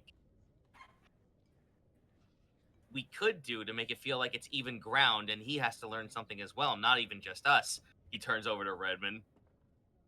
He raises his eyebrow in the most like Dwayne the Rock Johnson manner. If we are to face trials and tribulations that are something of our weakness, surely teacher of our teacher would have something that he would be weak about that he has to do alongside us. It would even the playing field. I'd actually like to see him accomplish all of these goals that he set us out to do. It was one Oh, thing no. that he was running with us. It was another thing that he's given us weaknesses that he's unaware of and telling us to overcome them. Aye, and if he has a weakness put on him, we can see how he feels under pressure.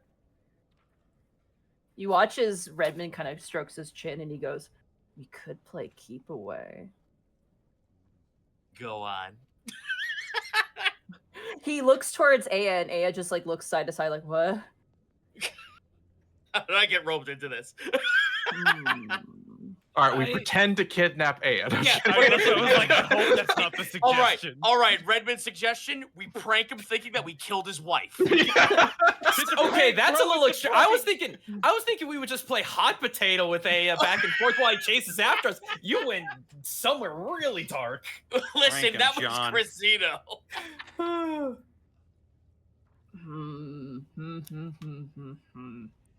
Interesting. The boy has one weakness, and it is one I mentioned to you early on in our first meetings. However, he looks towards Strigal and goes, "I'd rather not be the one to coax forth an international incident, but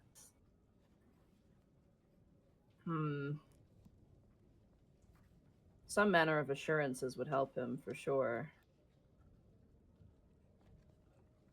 I don't know, it's tricky. How would we do it? Do what exactly? He's paranoid constantly about Aya's well-being because he can't always be next to her all the time. And there are times where he'll have to go out on campaigns. And I mean this with no offense, Miss Dessa, but Dessa is not him. There's assassins, there are things that worry him, and how do we make it so he's not afraid? Guy Or- snaps his finger and looks Better- over to Kai. What was that spell you just learned today?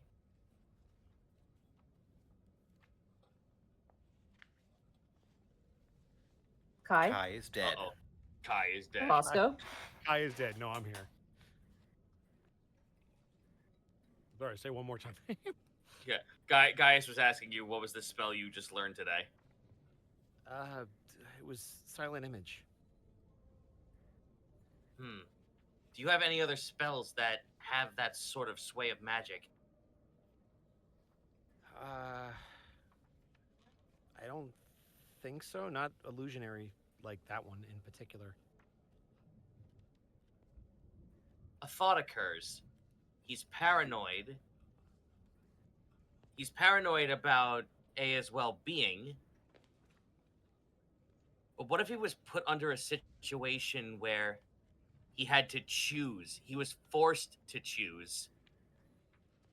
Not put Miss Aya in danger, mind you. But what if there were multiples that he had no idea which one was the real one and he had to make a choice? That's fucked up. Redmond says as he leans back and smiles. Oh, that's so fucked up. But It is his weakness. it is. I don't think I would put him under that stress, though.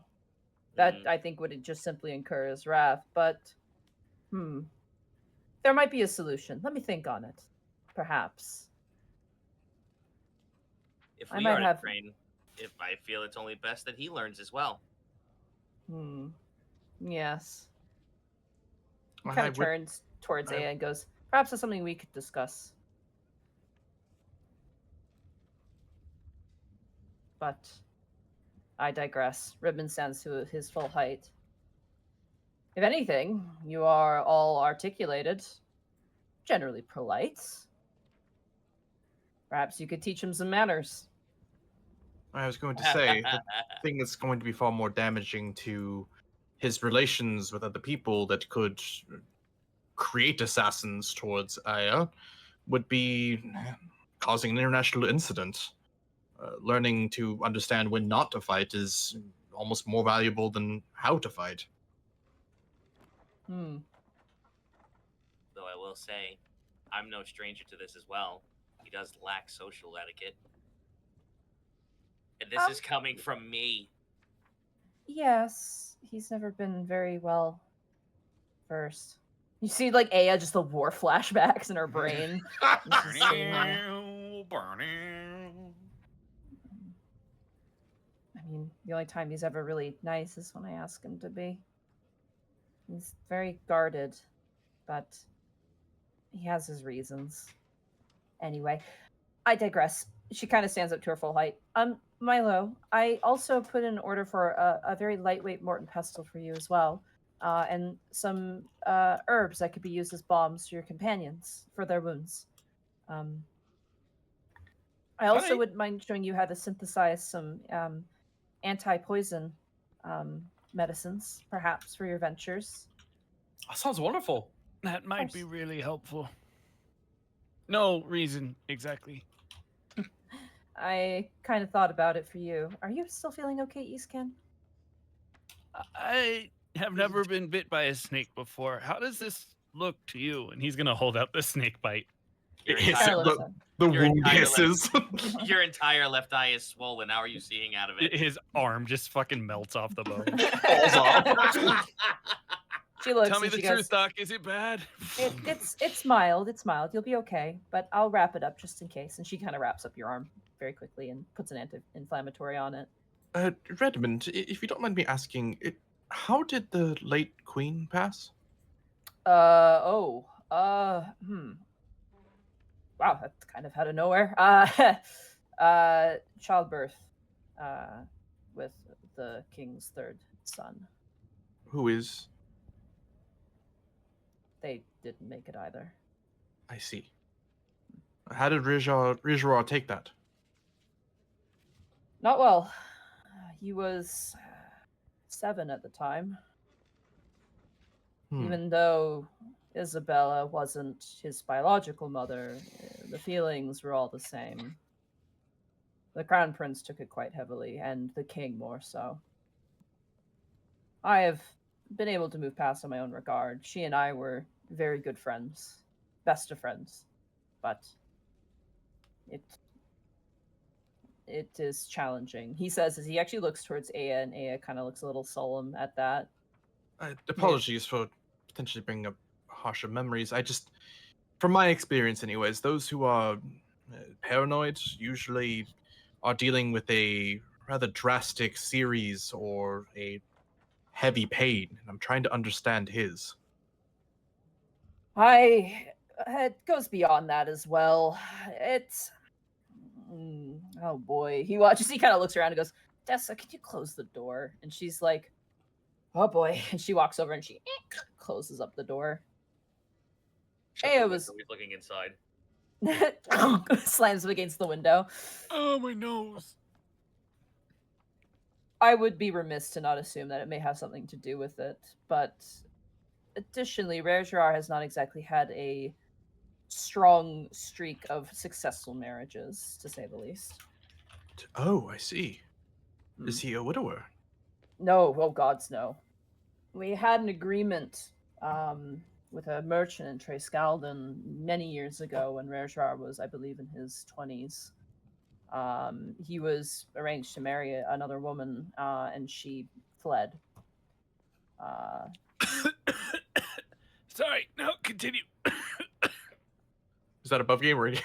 In game. Okay. Oh, I see. I get it. Sorry, I misread. A similar situation occurred 2 years later, except for it ended much worse. I will not go into details, but Rare Gerard's reputation has been responsible for a lack of I don't even know how to describe it, but people are not wont to marry a monster if they know them to be as such. I see. And the first time Rare Gerard became very close off, the second time he became very, if you can even imagine, he was worse than he is now. To be honest, he's a lot more mild, a little bit more personable, if you can even believe it. But then he was, rigid, stone, barely feeling. But Aya committed, and Aya kind of looks a little sheepish, as if she's trying not to listen, yet she's stuck in the room anyway. I don't know. I suppose it gave the boy hope. Perhaps he's afraid of losing that. As someone who is lost in that way as well, you don't get used to losing. You just try to learn from it. And I hope in time he can learn from, if they are his failures, then his own failures. If they are the failures of others, then the failures of others. Only time can give us the wisdom that we need to gain some sort of understanding from it all. And hopefully that will make him less paranoid, but that is his journey, not mine. That is true. I'm sure Aya can speak more in that regard. I won't speak for her, but well, the boy's grown up, but also hasn't grown up at all in the same breath. Anyway, you have chores, I have chores, and Dessa has to be a tour guide. How fun. Also, if you get a chance, you should speak with Erdan. He has a lot of information that might be useful for you, as he is our, sorcerer, as it were. Erdan. Is that where Master Kai received this new spell? I can only assume so. I heard him and Rare Gerard arguing last night. I assume it possibly could have been because of that spellbook. One can only assume. Besides, Erdan has always complained for want of civilized company, as he always says. And where could we get a new weapon for Iskon? Not actually looking for a new one. Oh. The prince said to make this one my own. It wasn't originally mine. He said it was too short for me. May I? And Redmond offers up his hand to take a look. He'll hand Mira's staff over to him. Oh, this was definitely meant for someone who's shorter than you. No offense to that person, but you are quite tall. What is it that you do? I notice you have a lot of papers on you, and he hucks the staff back to you. I'll kind of fumble to catch it as he was about to launch into conversations about maps. Well, I'm a cartographer by trade. Cartographer. Actually, recently I've been sort of, I don't know, maybe it's silly, but a couple of people have told me to start looking at the sky. I've sort of started mapping the stars, I guess. Mapping the stars.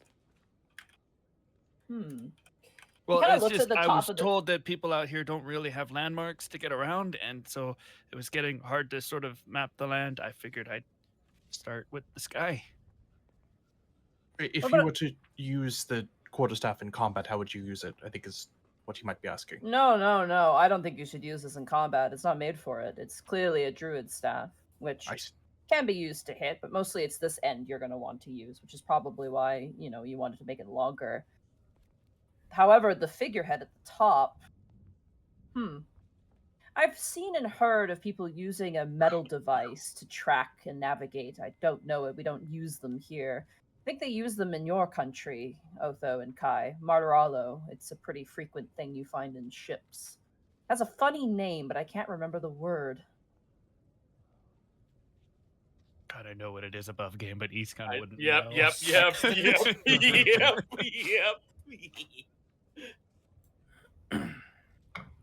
It's Believe like a. that what you're thinking of is sextant. Oh. Guy just like turns and looks at you, breath, man, gape. You can't said say the that word word. here. I didn't name it. That is the forbidden word. Cease your whore mouth in the halls of the prince. He kind of hands it back to you and goes, "Why don't you just put one on top of it?" On top of the staff. What? How would that? I don't understand. What's a sextant? It's a navigation tool. Those two probably know more about it. I've heard about sailors using them. Yes, it's used primarily for sailors to help them navigate on the seas. where there are no landmarks. Only stars. That does make a lot of sense. You get some I- use out of it, but that's your prerogative. I don't know how to make them. Perhaps you should find someone in your journeys who can. That sounds like a good idea. But would you mind maybe finding a way to lengthen it for me, if you could? We just got in some sandworm parts, and I think I could sand down and add to the bottom of this. If you'd be willing to surrender it to me for a few days.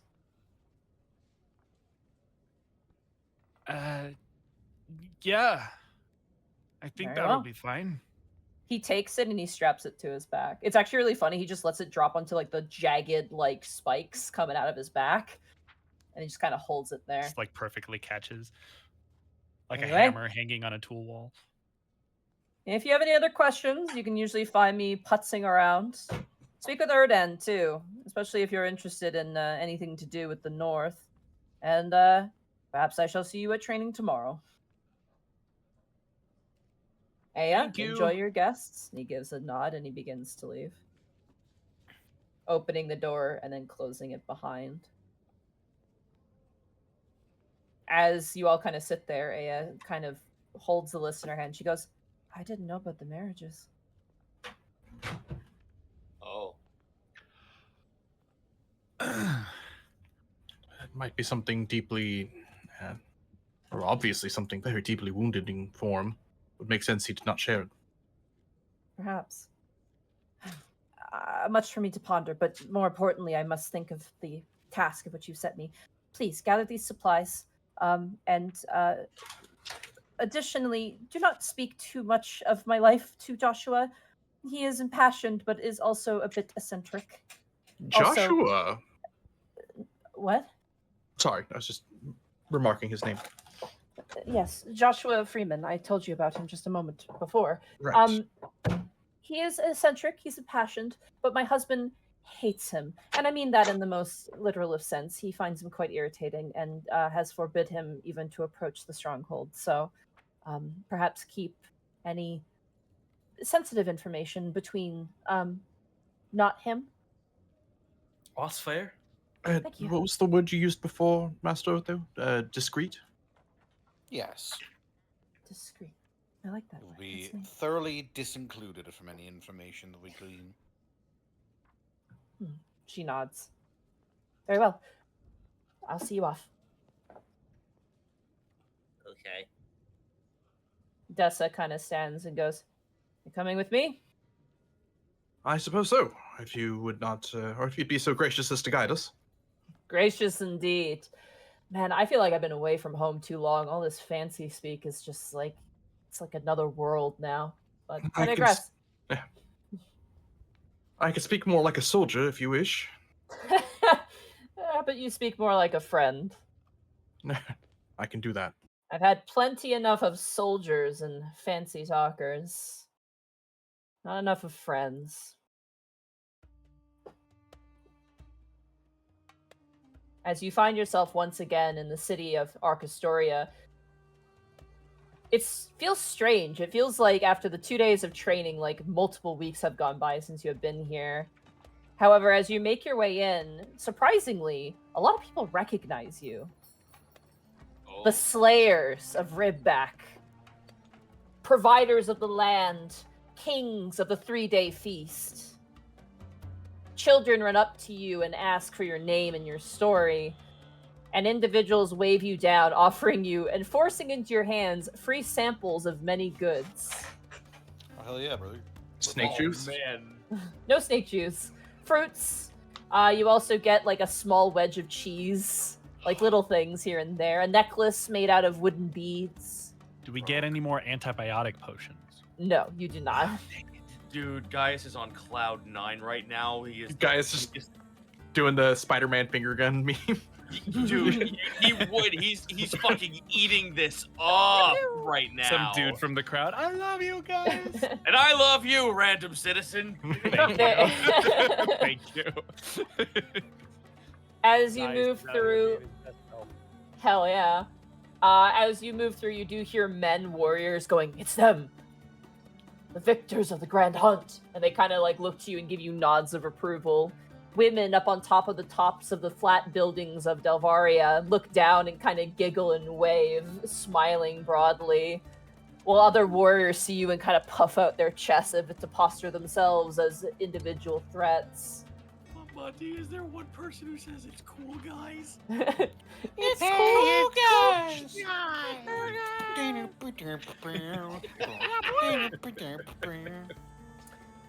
However, as you make your way through, you notice that there are individual peoples kind of waving down Dessa as well and calling to her by name. "Dessa, Halberdier, how goes it?" And she kind of speaks with them briefly. As they walk past blacksmiths, you watch as one of them kind of gives her a nod, and she gives them a bit of a nod. You watch as this blacksmith actually looks between you all and then kind of goes back to work. Master Kai, Yeah? the spell book.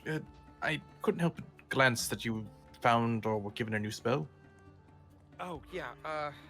22. He'll open the book and kind of show you the silent image spell written out in apparently amazing penmanship. It is. It is obnoxiously good. Like, it's like someone trying way too hard. This is immaculately written, yes, but it is not written in your own words. You kind of go to a blank page. Create it again, but in your own tongue. How you would sing it, how you would play it, how you would dance around with the words. Maybe then the spell would be easier to concentrate on.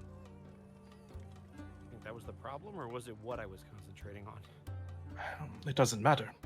A spell is a part of you. Spellbook is an extension of your will, and if you're speaking in someone else's words that don't feel like yours, it's hard to keep that up. I mean, I can give it a shot, so... yeah, I guess I rewrite it on a new page and figure it out. That makes sense. Thanks, Dragal. Of course. How are you just like a court... How are you not the court wizard? Like, actually, like, you always know this stuff. I suppose that is the benefit of being raised in a tower full of wizards. I can't imagine you had a similar upbringing in your home. I mean, there was a... I don't even want to get into this. There's a really well-known school in our town, but yeah, I didn't get to stay there. Did you want to? Absolutely.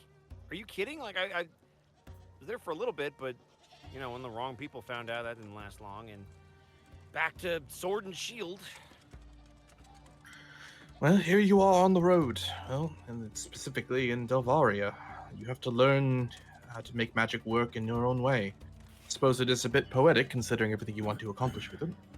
It would be funny if my grandmother saw you, Iskon, and Kai.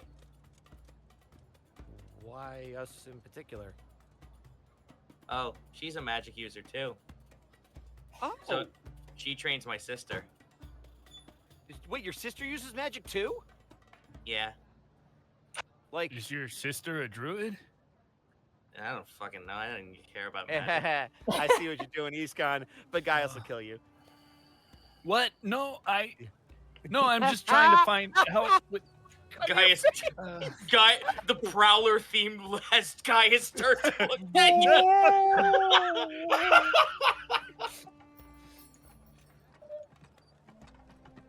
Eventually, the group of you find yourselves in front of a building that is laughably different than the surrounding landscape. It looks like part of it was built with wood on one half, but then whoever built it gave up and built the rest out of stone. That's some Oh, personality boy. right there. That's They certainly made a craftsmanship. choice. Wood is rather expensive out here. Dessa steps forward and she goes, "This is Joshua and Freeman's apothecary, I suppose?" I was half expecting her to say hovel. Well, my friends, once more to the breach. And Do we strip have all- the list of things we need? Milo would have that. He is all about getting his goodies. As you step inside, you hear like a very light jingling above, and as you look up, you notice that there was probably once like a door chime, but someone probably opened the door with too much force and it broke it. And so what remains is just the broken pieces. Just a little tink. Yeah, like a little tink. However, guys, you enter inside. It's worth pointing out there are no windows. Whoever built this space forgot windows. The floor is kind of dirty, and it is just packed with random shit. You see an eclectic mix of Delvarian finery in the terms of tapestries and cloth and like, stretches of fabric that are kind of like, it's kind of like nailing a rug to a wall to give it some class is the best way to put it. Huh. That mixed with what you recognize as hearthland comforts, furniture of a specific make, as well as different little bits and bobs. The counter itself appears to be a dining table that has thusly been fixed with a broken other piece of a table. It's very ramshackled in a way that's like a rich person trying to DIY themselves out of looking like an idiot. Should have hired the Property Brothers. For instance, there's a chandelier which clearly lit the roof on fire and it doesn't have any candles in it anymore. It just sits on the roof it's immaculate. It's got gemstones and stuff encrusted in it, but it's clearly not used. Oh my goodness. However, as you enter inside, you hear footsteps approaching from above the second floor as you see coming around the corner a man probably in like his 30s. I'm just gonna say it. Gamer stance. He's kind of hunched over, Good. wearing. He's doing the lead. Wait, are you telling me he's got a legit gamer lean? He's got a gamer lean, and he's got like his hair up in like a bun. He's got a set of glasses, which is cracked under one of the lenses, and he's Dude, who does he wearing. main? That's right. He's wearing a mixture of like, that's sort of similar to Otho, like, very fine dress undercoat, but above is the very clearly loose and more cool clothing of Delvaria. And as he comes down, he goes, "Oh, well, this is interesting.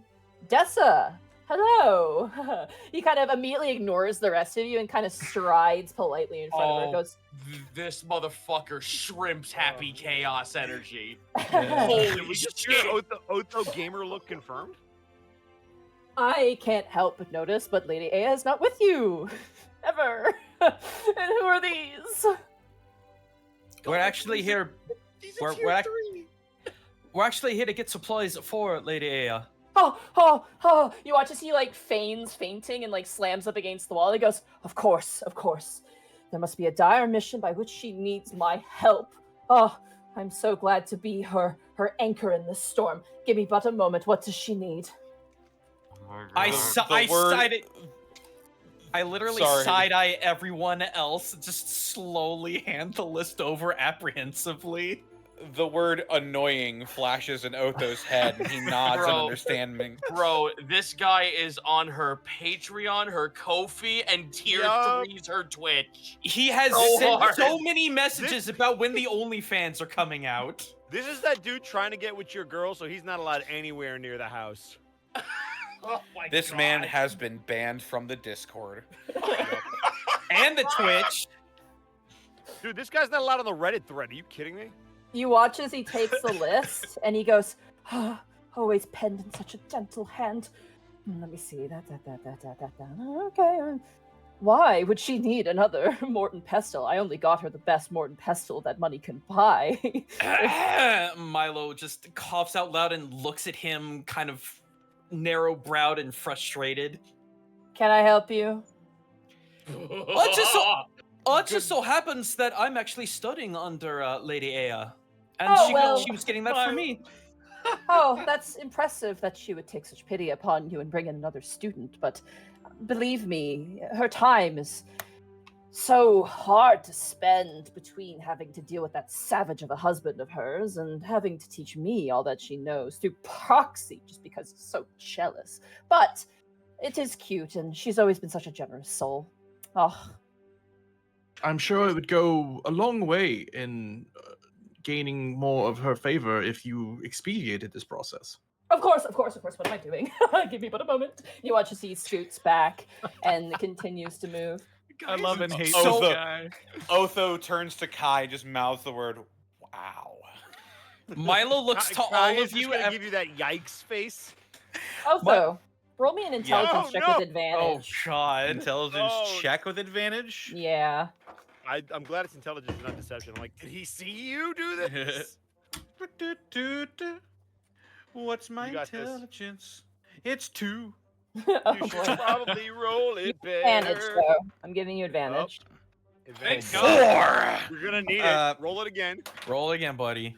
3! Oh, God. Oh, no! Okay.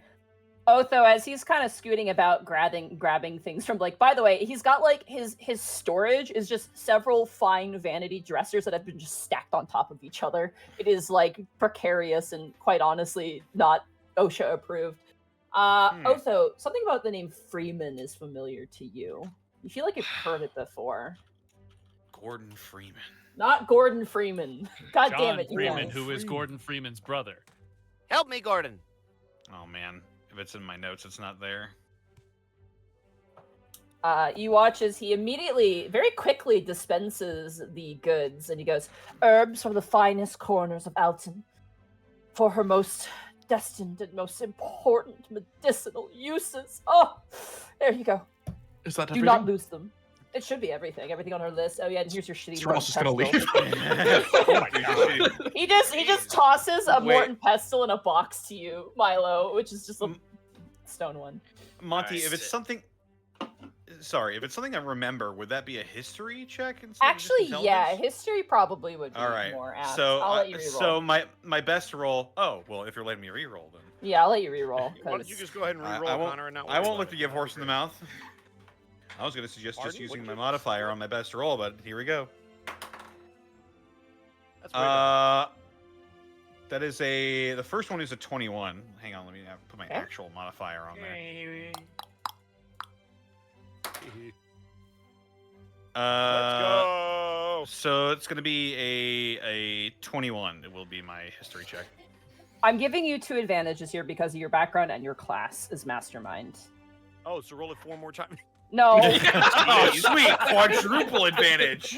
Just take the number you rolled and multiply it by 4. Quad vantage. First of all, based off of this man's his presentation is much to be desired. There's an attempt, but it's a failure. However, the items that he has in this location are way too bougie and not practical. This man is clearly a noble. which is very strange. And you're like, why is there a noble here? He's clearly not Delvari. Oh my god. And you remember in Stravengrand, when you were looking into Orestes' lung, you heard about the Freeman family, and specifically that their son had disappeared. Oh my god. Wow. Otho says out loud, "Oh my god." Guys, Which I have one? it in my notes. I have it right here. I think I was gone for that session. I think Yeah, that was the main Yeah. concession. You were Why gone is for my that one. search function not working? I tried to look up It's the word from May Freeman. 24th, if that helps at all. May 24th? Oh, The fuck. Freemans were one of the families we were talking about maybe meeting up with before we decided to just go to Orestes Lung's house directly. Oh. We would have had to go and find this shithead. There it is. Yes, I see it. Session 42, the Freemans. They're a Yeah. merchant family in Stravengrad. Yeah. I knew got I it. So recognized arrest the this man. name. I'm so upset. he tosses Uh, Milo. oh. Yeah, go ahead. Otho's eyes go wide in recognition. From Oh, 5 do you months- recognize me? Did Aya speak of me, perhaps? Dessa isn't No. wont to speak of her affairs, but I mean, I actually know your name from a different place. You are of the Freemans of Stravengrad, aren't you? formerly of the Freemans, though occasionally I do ask for money from my parents to help me with my most important endeavors in Arcastoria, of course.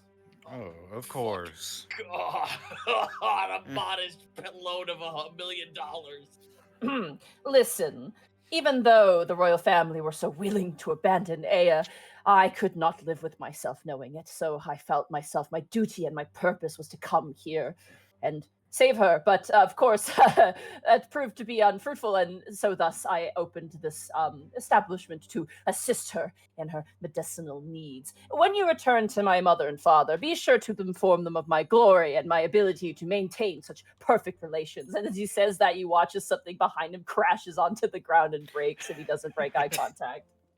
Should we Bro, tell she them about barely that knows too? your name. Goddamn. Should we tell them about your stuff breaking as well, so they can send you more money? Yes. That would be quite useful, and it is to a good cause, of course. I mean, it's towards the glory of Aya and the medicine and all things such as that. You would not believe how Wait, what's your difficult it throne? is to teach What's your the... throat account? Oh my god. Hey, Ma. Okay. Yeah. What is it, Milo? Okay. So he threw me a shitty Morton pestle. How shitty is it? Because I may have something on my sleeve. It's like a standard like stone Morton pestle you would buy from like a general shop. Okay, so it's good, air quotes. It's usable. It's functional. It's It's functional. it's It just doesn't look very good. Yeah. Well, I suppose if this is all you could spare, I mean, I would have figured someone who reveres Aya as much as you do would want to do everything in her power to help her students and maybe impress her, especially when that certain student might have an in. Roll a persuasion check with advantage. You better Devious believe it. Little shit. Let's go. Fuck this guy. He's a prick from the beginning. I'm sorry. What was it? Persuasion. Persuasion, yeah. With advantage. With advantage.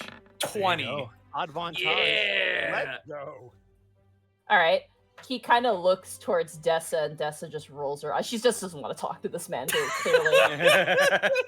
And he's like, I would be willing to spare one of my finer Morton pestles. Perhaps if you could tell me how Aya's doing. I haven't heard an update, and Dessa has been sworn by that brute Rejar Ragnus to not tell me anything. And I must know. I have lost sleep at night thinking of the horror she must endure inside of that dark and evil place. Let me take this. I was Guys, gonna say bring out the pestle first, but go for it. Incredible. Okay, Gaius like breathes in like he's about to fucking regale him a giant story. Leave him on bated breath. He's fine. Dude, that's exactly what I was going to say. Just wait for the Morton pestle. Oh, she doesn't mention you ever, and then leave. She is fine. Yeah, Does she she's fine. still weep at night for her homeland? Is she still trapped in that dark dungeon? Has she attempted another escape?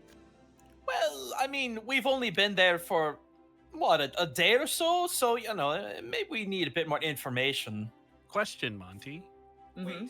When he says, has she attempted another escape, Iskan's going to look towards Dessa. Does she react to that at all? She her mouth kind of twists and she kind of frowns. And she does kind of look towards all you, noticing that you're looking to her, and she looks back to him and goes, I already told you that's not what happened.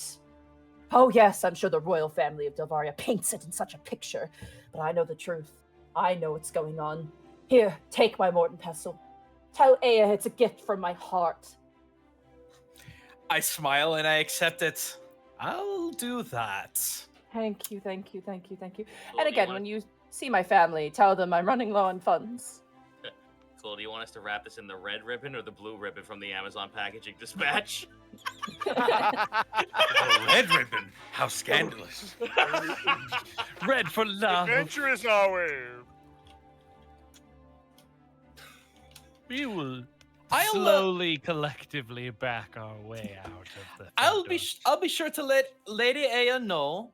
Your kind regards and your ever helpful persistence in her goals. Oh, she already knows, of course.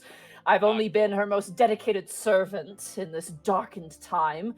But do assure her that I long to meet her one day, and I hope that perhaps she will be free of her shackle and chains in that dark. And as he continues going, Des is like, "Okay, now we leave. Now we leave." Now As we he's leave. like- Now we leave.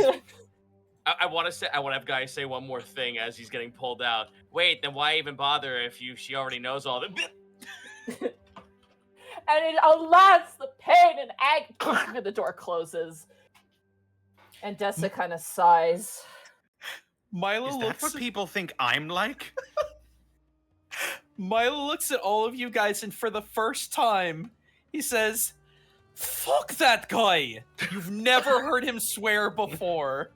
Gasp, Gaius! They were Gasp! all gonna look at Milo like, what? What in that? Yeah, slow turn.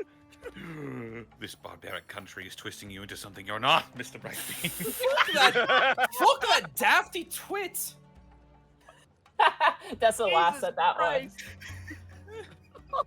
Yeah, he's she just makes an ugly face, like scrunches her face in. But he has the means and the resources to get what Aya needs, so in that way he is useful. The heart wants what it wants, even though sometimes it shouldn't. Oh, so we're not supposed to like him? Okay, good, then it wasn't just me. Hold on, I need to release myself. His face looks like he sucked in a lemon. Ignoring that man almost entirely, what was that about an escape attempt? Oh, I wish she didn't mention that. It's she kind of looks around and like kind of pulls you into an alleyway. Aya may have left the stronghold once after arriving here. It was what could be defined as an incident. Surely she had a good reason. She did, but in the eyes of the royal family, and at the time the king, it was... she kind of looks towards you, Stergal. It was enough to raise alarms and... well... Also, considering the fact of the previous failed marriages and instances with Rear Jorard, it makes sense that they would be concerned of a similar pattern. Indeed. To be honest, I was left behind as I wasn't sure what was going on, and so the idea of that wasn't exactly... Oh boy. When you came into the stronghold, did you notice that shield that was all burnt up? I believe so. Aye. Yes. That shield used to belong to the late queen. It's a very coveted item, and damaging it is considered an insult upon the queen's life itself. Aya accidentally knocked it off its pedestal and broke it.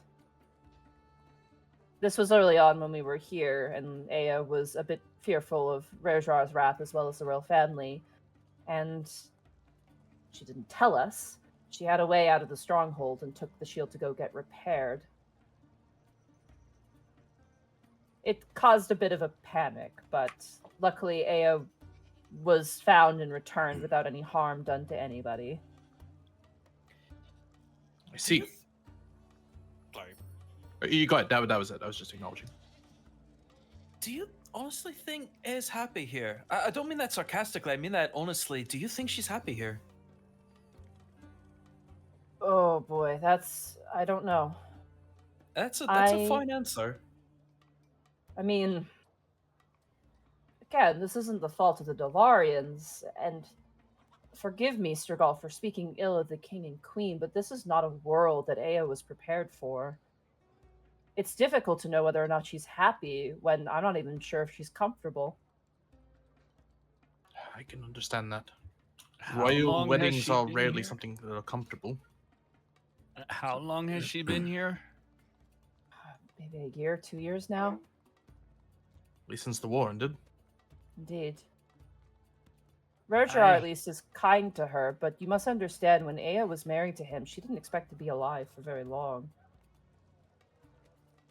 It's definitely more than that, too.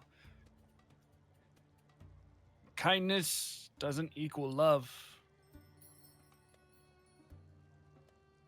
You sound like you're speaking from experience.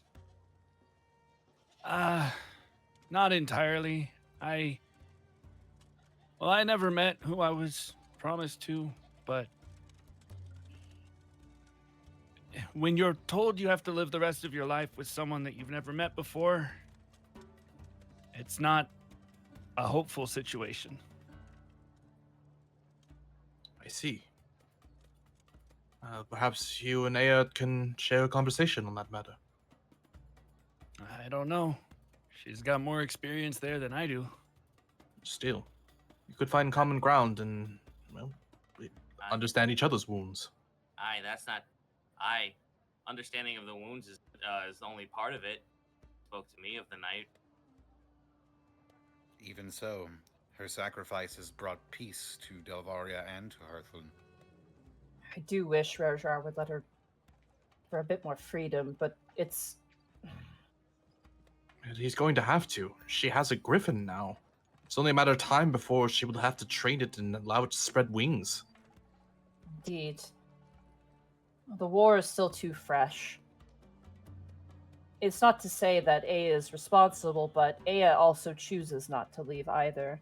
The only time where she did was once, and I think she learned how dangerous that was, not just for herself, but for her people as well.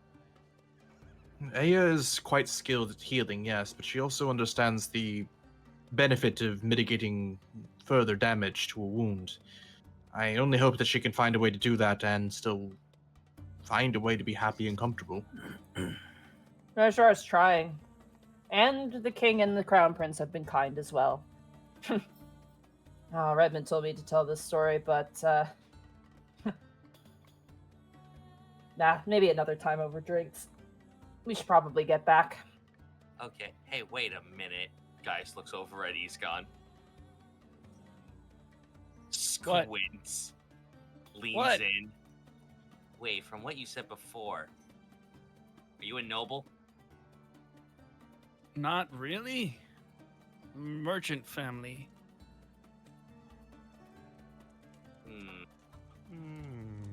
What is there? Did the snake bite mess with my face? What's wrong? Gaius, like, rubs his chin. Huh. Now, if I know my way around a fantasy book, which I do, I've read most of them all my life. Are you a prince? No, Oh, did right this way, Your Grace. I'm not a prince. Master Sir, I Otho, had would you... no idea. Did you need me to carry your staff, Grace? Kai, if anything, you're more of a prince than I am. Well, listen, I'm not the one being Nonsense. called Prince right now. Let's just get back. Let's get back. I'm sure Aya is waiting for us. But, Iskan, I think your friends are right. Perhaps you should talk to her. It's not too often that she has people coming to her that share in experiences. And as much as she lauds that Roshar should have friends, in truth, she has not stopped talking about you upon your arrival. To be honest with you, she's been more happy than she's been over the past few months. That is good news. One last thing before we return to the palace. Certainly. Master Brightbeam, Hi. could we sneak off and you cook something? I'd rather miss cooking. I don't. Looking hard at Dessa, I don't know. Every single time I've tried to cook in this country, I get my hands battered away. It's a hospitality thing. If you are staying with someone, they cook for you. If you cook for them, it's considered that they are failures of being hosts and providers. Don't take offense to it. I had to adjust to it as well, but they mean well. However, if you want use of the kitchen, I know that it is not occupied late into the evenings. Ooh. Would I get in trouble for using it? Not if you're caught. Or not caught, I was going to rather. say, unless you're caught, no. Dude, s'mores at midnight. Let's go. Chagall will look over towards And then death Milo. in the AM. I may have some experience sneaking around castles at night to get food. I think I can assist in this. Audible Turns out gas. we also have I mean, experience sneaking Audible around castles. gasp. I mean, I- hell, if I- you I wanna had no sneak out and idea. Cook, Just I'm a all in. rogue. As you all make your way through the city streets, once again bombarded with people cheering your name. You watch as there's a kid who's got a bone, and he's like, "I got this from the beast you killed." Clearly, a dinner bone from the feast that they probably had. Keeping it as a souvenir. Yeah, keeping it as a souvenir. So weird and cute at the same Guy, time. guy picks him up and shows him to the rest of the town. Holy shit! Do you see this kid? Whoa! The kid is like, "Wee!" Aw. Aw. Stragall will use prestidigitation to make give God rays on the kid. He's Oh, holding. Remember this Just forever. Lion King the shit out of this kid. Make this kid's day a fucking banger. By the way, all the stuff that people have given you as free samples, you now have. So all of you get a sample of fruit. So you all have apples and other exotic fruits. You all Oh, gain hell yeah. a length of a silk cloth. You also gain jewelry, specifically wooden bracelets and Whoa! necklaces. Let's go. You also, a kid gives you a toy, like one of those weird horned beasts. It's like a little stuffed animal version of it and gives it to you as well.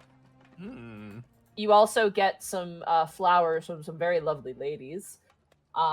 And eventually it's like going to a fair, like a job fair, and taking all the free stickers and the the lanyards and Oh, stuff. dude, we're at Comic-Con. Get all the swag you fucking can. No, Yeah. walking through Shibuya and getting all the tissues. Yeah. Oh my, yeah, and they all have, you know what, Mark, god damn it. I can't even, oh my god, Mark, we're gonna have words later. Blows nose and Shibuya. Okay, I'm gonna give the fans what they want. When Gaius receives a flower from a lady, he fucking flushes and looks away, Aw. tail wagging immensely. You're welcome, fan artists. Nerd. Eventually, oh, go ahead. Sorry. Stragall will take a flower and put it into Otho's hair and kind of straighten up his vest. No interest, Master Valentinius? Sorry, what was that? Kind of taking one of the flowers that the girls are throwing, and he'll put one of the flowers in your hair and straighten up your vest. Oh. No interest, Master Valentinius? No interest in what? Kind of looks towards the adoring fans. I mean, it's certainly interesting being lauded in the streets as a great monster slayer. This flower certainly is fragrant. This is everything I've ever wanted. That's very nice. I'll follow Dessa back. Eventually, you find yourself in front of the stronghold. The two guards stepping aside, allowing you re-entry. With your things in tow, you make your way back to the apothecary. That is until you hear a loud scream coming from the apothecary. Whomst. Fuck. Does it sound Immediately. feminine? Yeah, it does. Immediately, Dessa is at alert and immediately starts running. Oh yeah, break Same. off into a sprint. Stragall's immediately. pulling out the halberd and Yeah, running with him.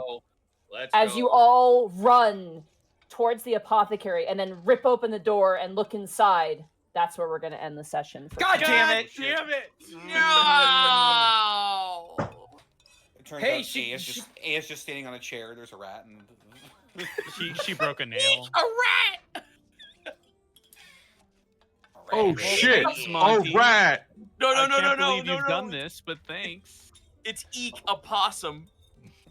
Oh.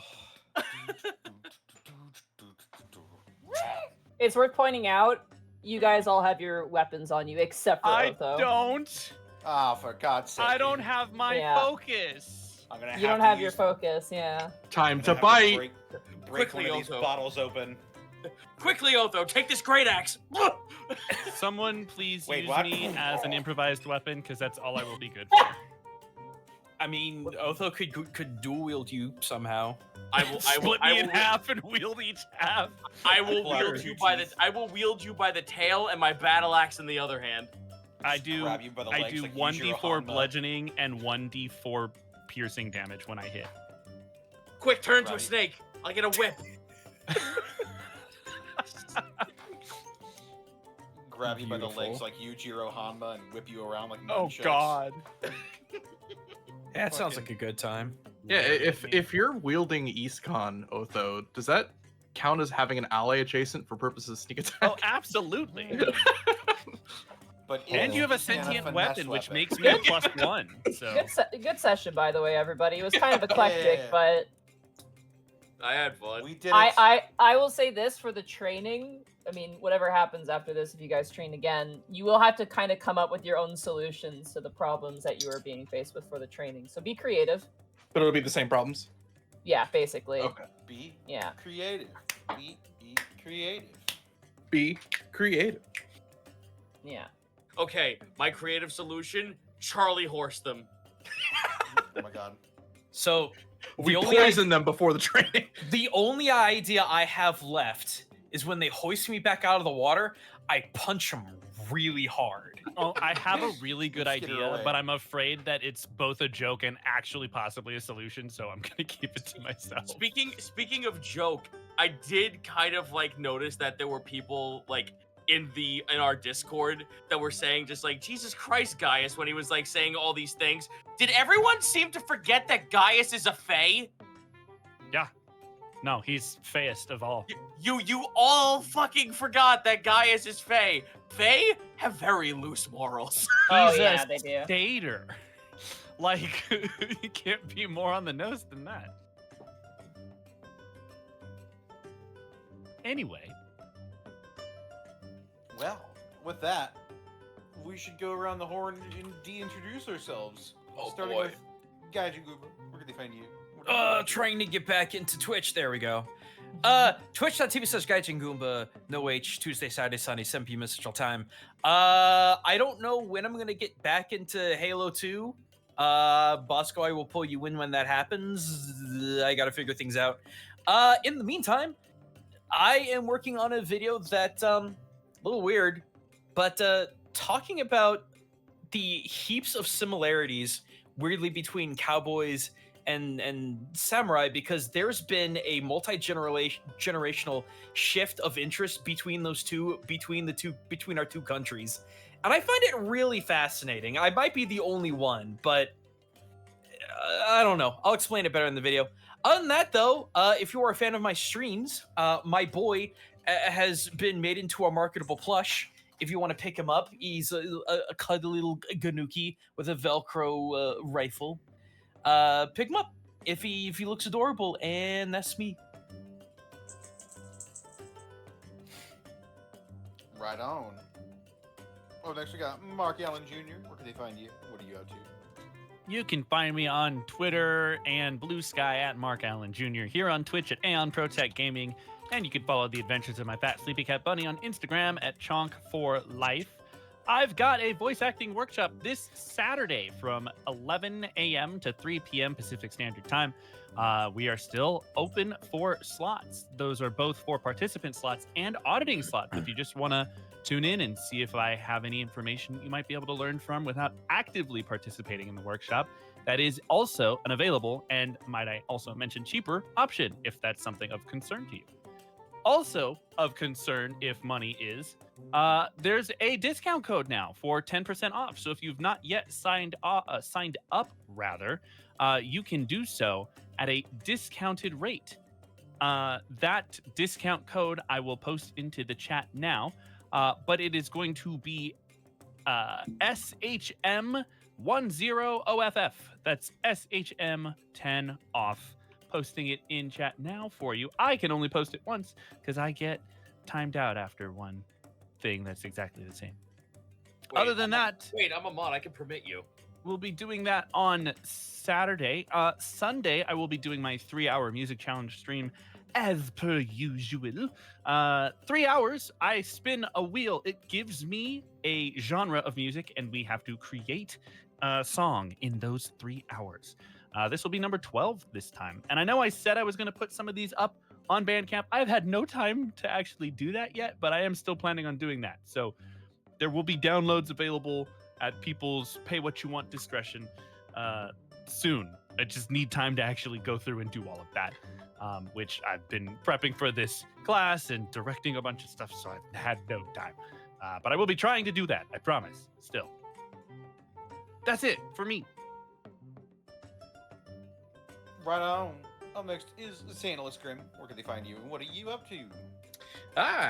You can find me. I don't know why that was so southern for a second. You can find me on Twitter at Zanny_Grim, or you can see what I'm up to there if you want. You can also find me on Mondays at 7 p.m. PST over at twitch.tv/ZanosGrim, where I'm going to be DMing again for Bosco, Monty, and a few friends, D&D 5th edition. So if you like that, go there. Tuesday during around noonish PST, I'll be back on MechWarrior Online, potentially on MechWarrior 5. See where we're at with that. And in the evening, I'll be jumping on Halo Reach Lasso with Bosco, Level 1 Eevee, and Artsy Heartsy. And then Thursday, so hopefully tomorrow, I'm going to be on Monty's channel for some more Dungeon of the Mad Mage, where I play a terminally sad boy. And aside from that, happy by visibility, everyone. Remember, after the 23rd, you have to re-up on your invisibility potions. If Yeah, I'm visible. I will stop being seen on the 23rd. Yeah, just disappear. I see. And that's me. Indeed. Zito, where can they find you, and what are you up to? You can find me on our Discord making a joke at the entire aspect of chat where they say, what kind of sexuality is Gaius? Gaius is pan, obviously. I'd give that a solid 9. But Yeah, that was good. And now I'm just gonna let the chat stew on that and if I'm serious or not. Anyway, you can find me over at twitch.tv/Zito. Where I was drawing on Monday, but then the chat bullied me into giving me subs so I would play cart with them for an exorbitant fucking amount of time at night. I have told everyone that until next month, if I can get to 900 subs, I will do an entire week of nothing but cart. So until then, I'm gonna get back into Lies of P, because that game is actually incredibly fucking fun. I want to get back into Armored Core because I stopped around like the end of chapter 2 and I never got to like keep going with it. And then Saturday, I finally got my Blu-ray player in. So if you join my Discord, we have movie nights, and the first movie we're gonna get to see to christen the device with is Batman Mask of the Phantasm. Then cards show up on Sunday as per usual. Also, join my Patreon because I put all my homebrew stuff on the Discord, and if you join the Patreon for at least $5, you all get it in one convenient location.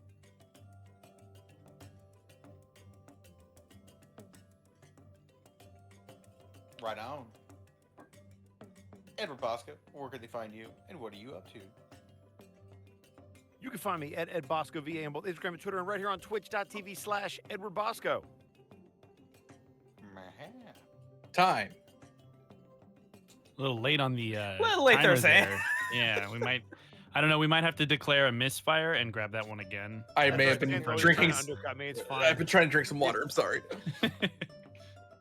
Who was the guy who fucked up at Donkey Kong and was like the cheater? Oh, Can you be more specific?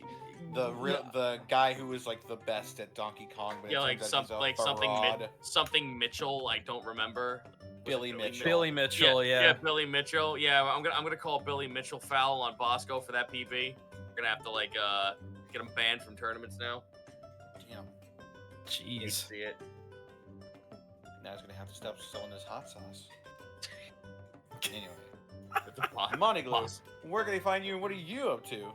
Hi, you can find me at Monty Glue on Twitter. You can find me at twitch.tv/Monty Glue. You can also find me at Blue Sky Monty Glue and on YouTube as Monty Glue. Tomorrow, please, I wanted to Dungeon the Mad Mage, please. We're you guys are deep in it. We are a really late game, but it is each floor kind of has its own story. And currently, I think you guys are on floor 13 or 14. We're pretty far in it, like you You're said. pretty far in, yeah. But I'm running out of synonyms for sadness. So... I know. Isn't it every time you level up, you add another like moaning or Yes. crying or Yes. like lamenting to your your language proficiency? Yep. Yeah, it's gosh, it's been going and it's good. I mean, you guys are level 13, I think, right? Yes, we are. Yeah. I think this is the highest I've ever run a D&D game at, and this module goes all the way to 20, so it's really good. So yeah. Definitely come and check it out. And then Friday is more Final Fantasy, and then Monday is more Mass Effect, and this is my favorite stream on the Citadel. Nice. It's tons of fun. But yeah, that's me. Right on. I suppose all that is me. They can find me on Twitter, Twitch, YouTube, Blue Sky, and Tumblr at Distortion Double. I stream Tuesdays, Fridays, Saturdays, and Sundays. Currently playing through Yakuza Like a Dragon. That's on Saturdays before this week and next week. We're going to be doing some Baldur's Gate 3. The gang. Yeah. Right here Dude, I on cannot wait. twitch.tv/The Unexpectables. And then on Sundays, I'm playing through Deus Ex. We're very rapidly closing in on the end of that game. Just got into the DLC, which I actually have not played before, so that's all brand new territory for me. I'm very excited to playing more of it. I dragged a guy into events, and it's going to be hilarious when he wakes up. Also, people keep shitting their pants for whatever reason. Anyway, that's what's going on around the country. Here's what's happening in the sponsor neck of the woods. This episode was brought to you in part by Die Hard Dice. Die Hard Dice! Die Hard Dice is your one-stop shop for dice and dice accessories. And if you head on over to dieharddice.com, you can use the code Unexpectables to save 10% on your order. You can also check out the Lies Aspect Dice, the official collaboration between the Unexpectables and Die Hard Dice. Also, check out our spring store. We've got plenty of designs on there. Just recently released the Walkout design. Perfect for tank tops or water bottles for your perfect Unexpectables themed workout. And we also couldn't do this week in, week out without bits and subs from wonderful people like you. Bits and subs! Where did we leave off on bits and subs? Bosco? We left off on Brawl Kaiser's, I think, 100-bit drop. Brawl Kaiser. All right. The good boys. Saiyan Fox, thank you for the 100 bits. So, to go a bit off topic, I heard about news of a new TTRPG based on the hit MMORPG Final Fantasy XIV. What are your thoughts? Also, Otho definitely has the worst out of all of this. Oh, dude, I think Arkov's pretty hype, honestly. I'm also pretty hype. Wait, it's real? Yeah, Yeah. officially. Oh my fucking god, let me in. Yeah, I'm pretty excited for it as well. I really want to either run and or play something. Oh my fucking god, let me in. The page where it was listed is I can't find it, but yeah, it's a tabletop RPG someone accidentally showed it off too early. Yeah, it's yeah. Oh my gosh. It was a rut-row moment for them, but I am very hype. Yeah, I'm very much looking forward to doing something with that in the future. Clown Piss of Bel Air, thank you for the 500 bits. Everybody gangsta until the wife of the sergeant comes out. Hulksternator, thank you for the 100 bits. Kai failed a saving throw. Everyone lines up to punch him like the scene from Airplane. I'm tag yourself. I'm the nun. I'm the guy with the brass knuckles. I would just Thank like you. to I say was that gonna I say, don't- am I I'm the guy with the gun. I don't approve of this bit. This is not okay. I don't know why I've become the tank. I am now Panic. This is crazy. Oh, shit. Bosco, no shields. No, dude, Kai's always got the shield spell. Are you crazy? Not without his book, he doesn't. Actually, no. So I looked this up, so I was ready for it. Basically, if you lose your book, you can still use the spells that you had prepared to memory. Yeah, you you can't could, prepare. But you you didn't chose prep not that day, to. did you? So That means I can't change the spells, but I can still use the ones I had prepared previously. but you did. No, I didn't, because narratively it made no fucking sense. Carry on. So yeah, Bosco, no shields. I'm gonna kill all of you in Minecraft. Can't use that one. You gotta say Fortnite. Make the green grass grow. Thank you for the 50 bits. Can't stay. It was just in class, and I thought of a joke that y'all will hate. An additional 45 bits.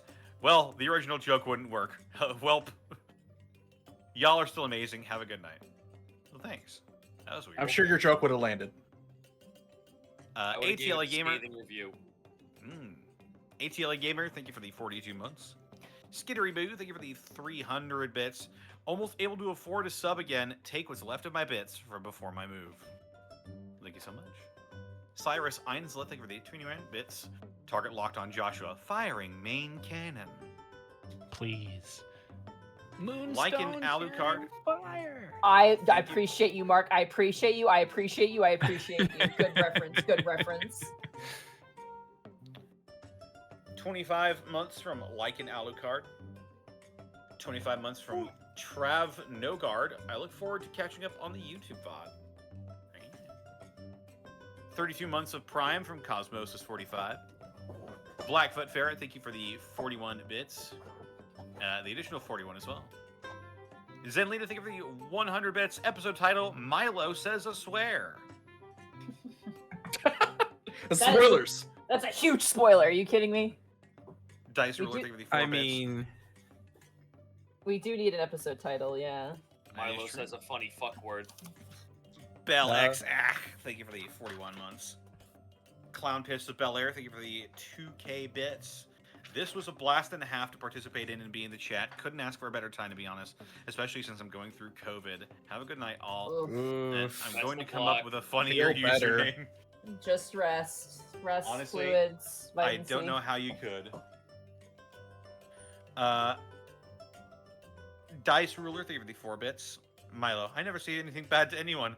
Meets the stalker. Fuck this guy. Serious Einslet, thank you for the 21 bits. Have people forgotten that the first rule when dealing with Fae is don't trust the Fae, and 2, don't deal with the Fae?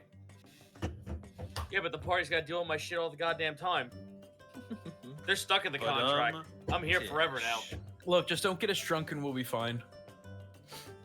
What? The Bro, EastCon, Kai, fucking. Yeah, I've Stronghold. succeeded like most of our drinking competitions. So You are fucking stuck with me until the day I die. The Pest 87, thank you for the 100 bits. Episode title, Love Hate Training Day. Clown Piss of Bel Air, thank you for the 1K bits. Episode title, Harder, Better, Faster, Stronger. I actually have Weird kid. one. Hmm? Here comes the pain train. Everybody get ready. Never skip Here leg comes the day. pain. There's got to be like a drill sergeant movie quote thing in there somewhere we could use. I tried to get Full Metal Jacket in there, but that wasn't working. Let me see your war face. Let me see your work face. Full, Dude, full metal face. jerk. Oh my god. The entire fucking time that Milo had to get drowned, I just remembered him going, "Now choke yourself!" Not with my hand, you fuck! Hell, I like you. I'd let you come over to my house and fuck my sister. I fucking that movie is so dated. That's right, chat. Pew pew pew. Fastest strong wrestler. God. Dice Ruler, thank you for the 4 bits. I may be trapped in this cage, but I am a tiger with claws. Meow meow meow. Despite all your rage, you are still a tiger in a cage. That is true. Eastcon goes to the zoo. That's perfect. Oh my That's amazing. That's I love a and good. hate it. That's A scene pretty from- good. A scene from Code Monkeys just popped in my head at the, That's at like the the mention of Cage Tiger. Bro, that's like the fucking episode of Invader Zim where it's just Zim eats waffles. That was the episode. I need lots of room in the bathroom. I like to strut around like a caged tiger before taking a steaming too. On that lovely note, I am gonna have to cut out. I've got an early morning, dang. so Are we almost done, Connor? We're nearing there, but we Alright. should probably let Mark go. Yeah, go ahead, Mark. I'll see y'all later. Mark, goodbye. You are adored. Thanks, Monty. Goodbye. Callum Draws, thank you for the 40 bits. Episode titled D&D Fizz Edition. Or Fizz Ed Edition. I should Oh, got it. That's good. That's good right there. Wait a minute. What about PE excuse? That's the name of the title. That's the name of the episode. Maybe. Killer Chancey, thank you for the 10 bits. Episode title Simply Torture. Callum Draws, thank you for the 25 bits. If Eastcan went to college, would he have gone to Starvard? Ba-da-ba-ba-da-ba. I'm sure he would have appreciated that. Minus one. As well from Reaper Harlequin with the 25 bits. Mark, I apologize in advance. Though I'm interested in participating in your workshop this weekend, I won't be able to attend due to a family event. Best of luck. I'm sure Mark will understand, and I hope your family event goes okay. Yeah. Like Tabuya, thank you for the 20 bits. Don't be a Joshua. Yeah, don't be a Joshua. That's right, chat. You find yourself being a Joshua, just don't. For campaign 1 it was Nathan. Now for campaign 2 it's Joshua. No, Here's Nathan's a still a thought. Just campaign don't. 2 phenomenon. Boy, it's never And ending. Bubba Bob, thank you for the 300 bits. I think I would rather make conversation with Athtar over Joshua. Oh, all right. Who do we want to raid? I have someone, but like that. If you have anyone else, I don't mind. Who do you got, Zito? I have a VTuber pal I've just made friends with recently called Paddle Snake, who is playing retro games. Sure. What's their name? Oh, he's only got 3 people following Let's him. do it. Let's do it. Here, let me go ahead and Yeah, post it in general so I'll post it in general. There you go. That's his name. All right. God, I don't even think he's like he goes into way late at night. He plays for like 6 hours into the morning. What should our raid message be? That's a good question. Shit. He's just a little guy. He's just a little guy? You got it. Yeah, He's just a little guy. That little guy. he's just a little guy. All right. Take care, everybody. See you next week. Goodbye. Connor. Bosco's address is. No! Whoa! Ah!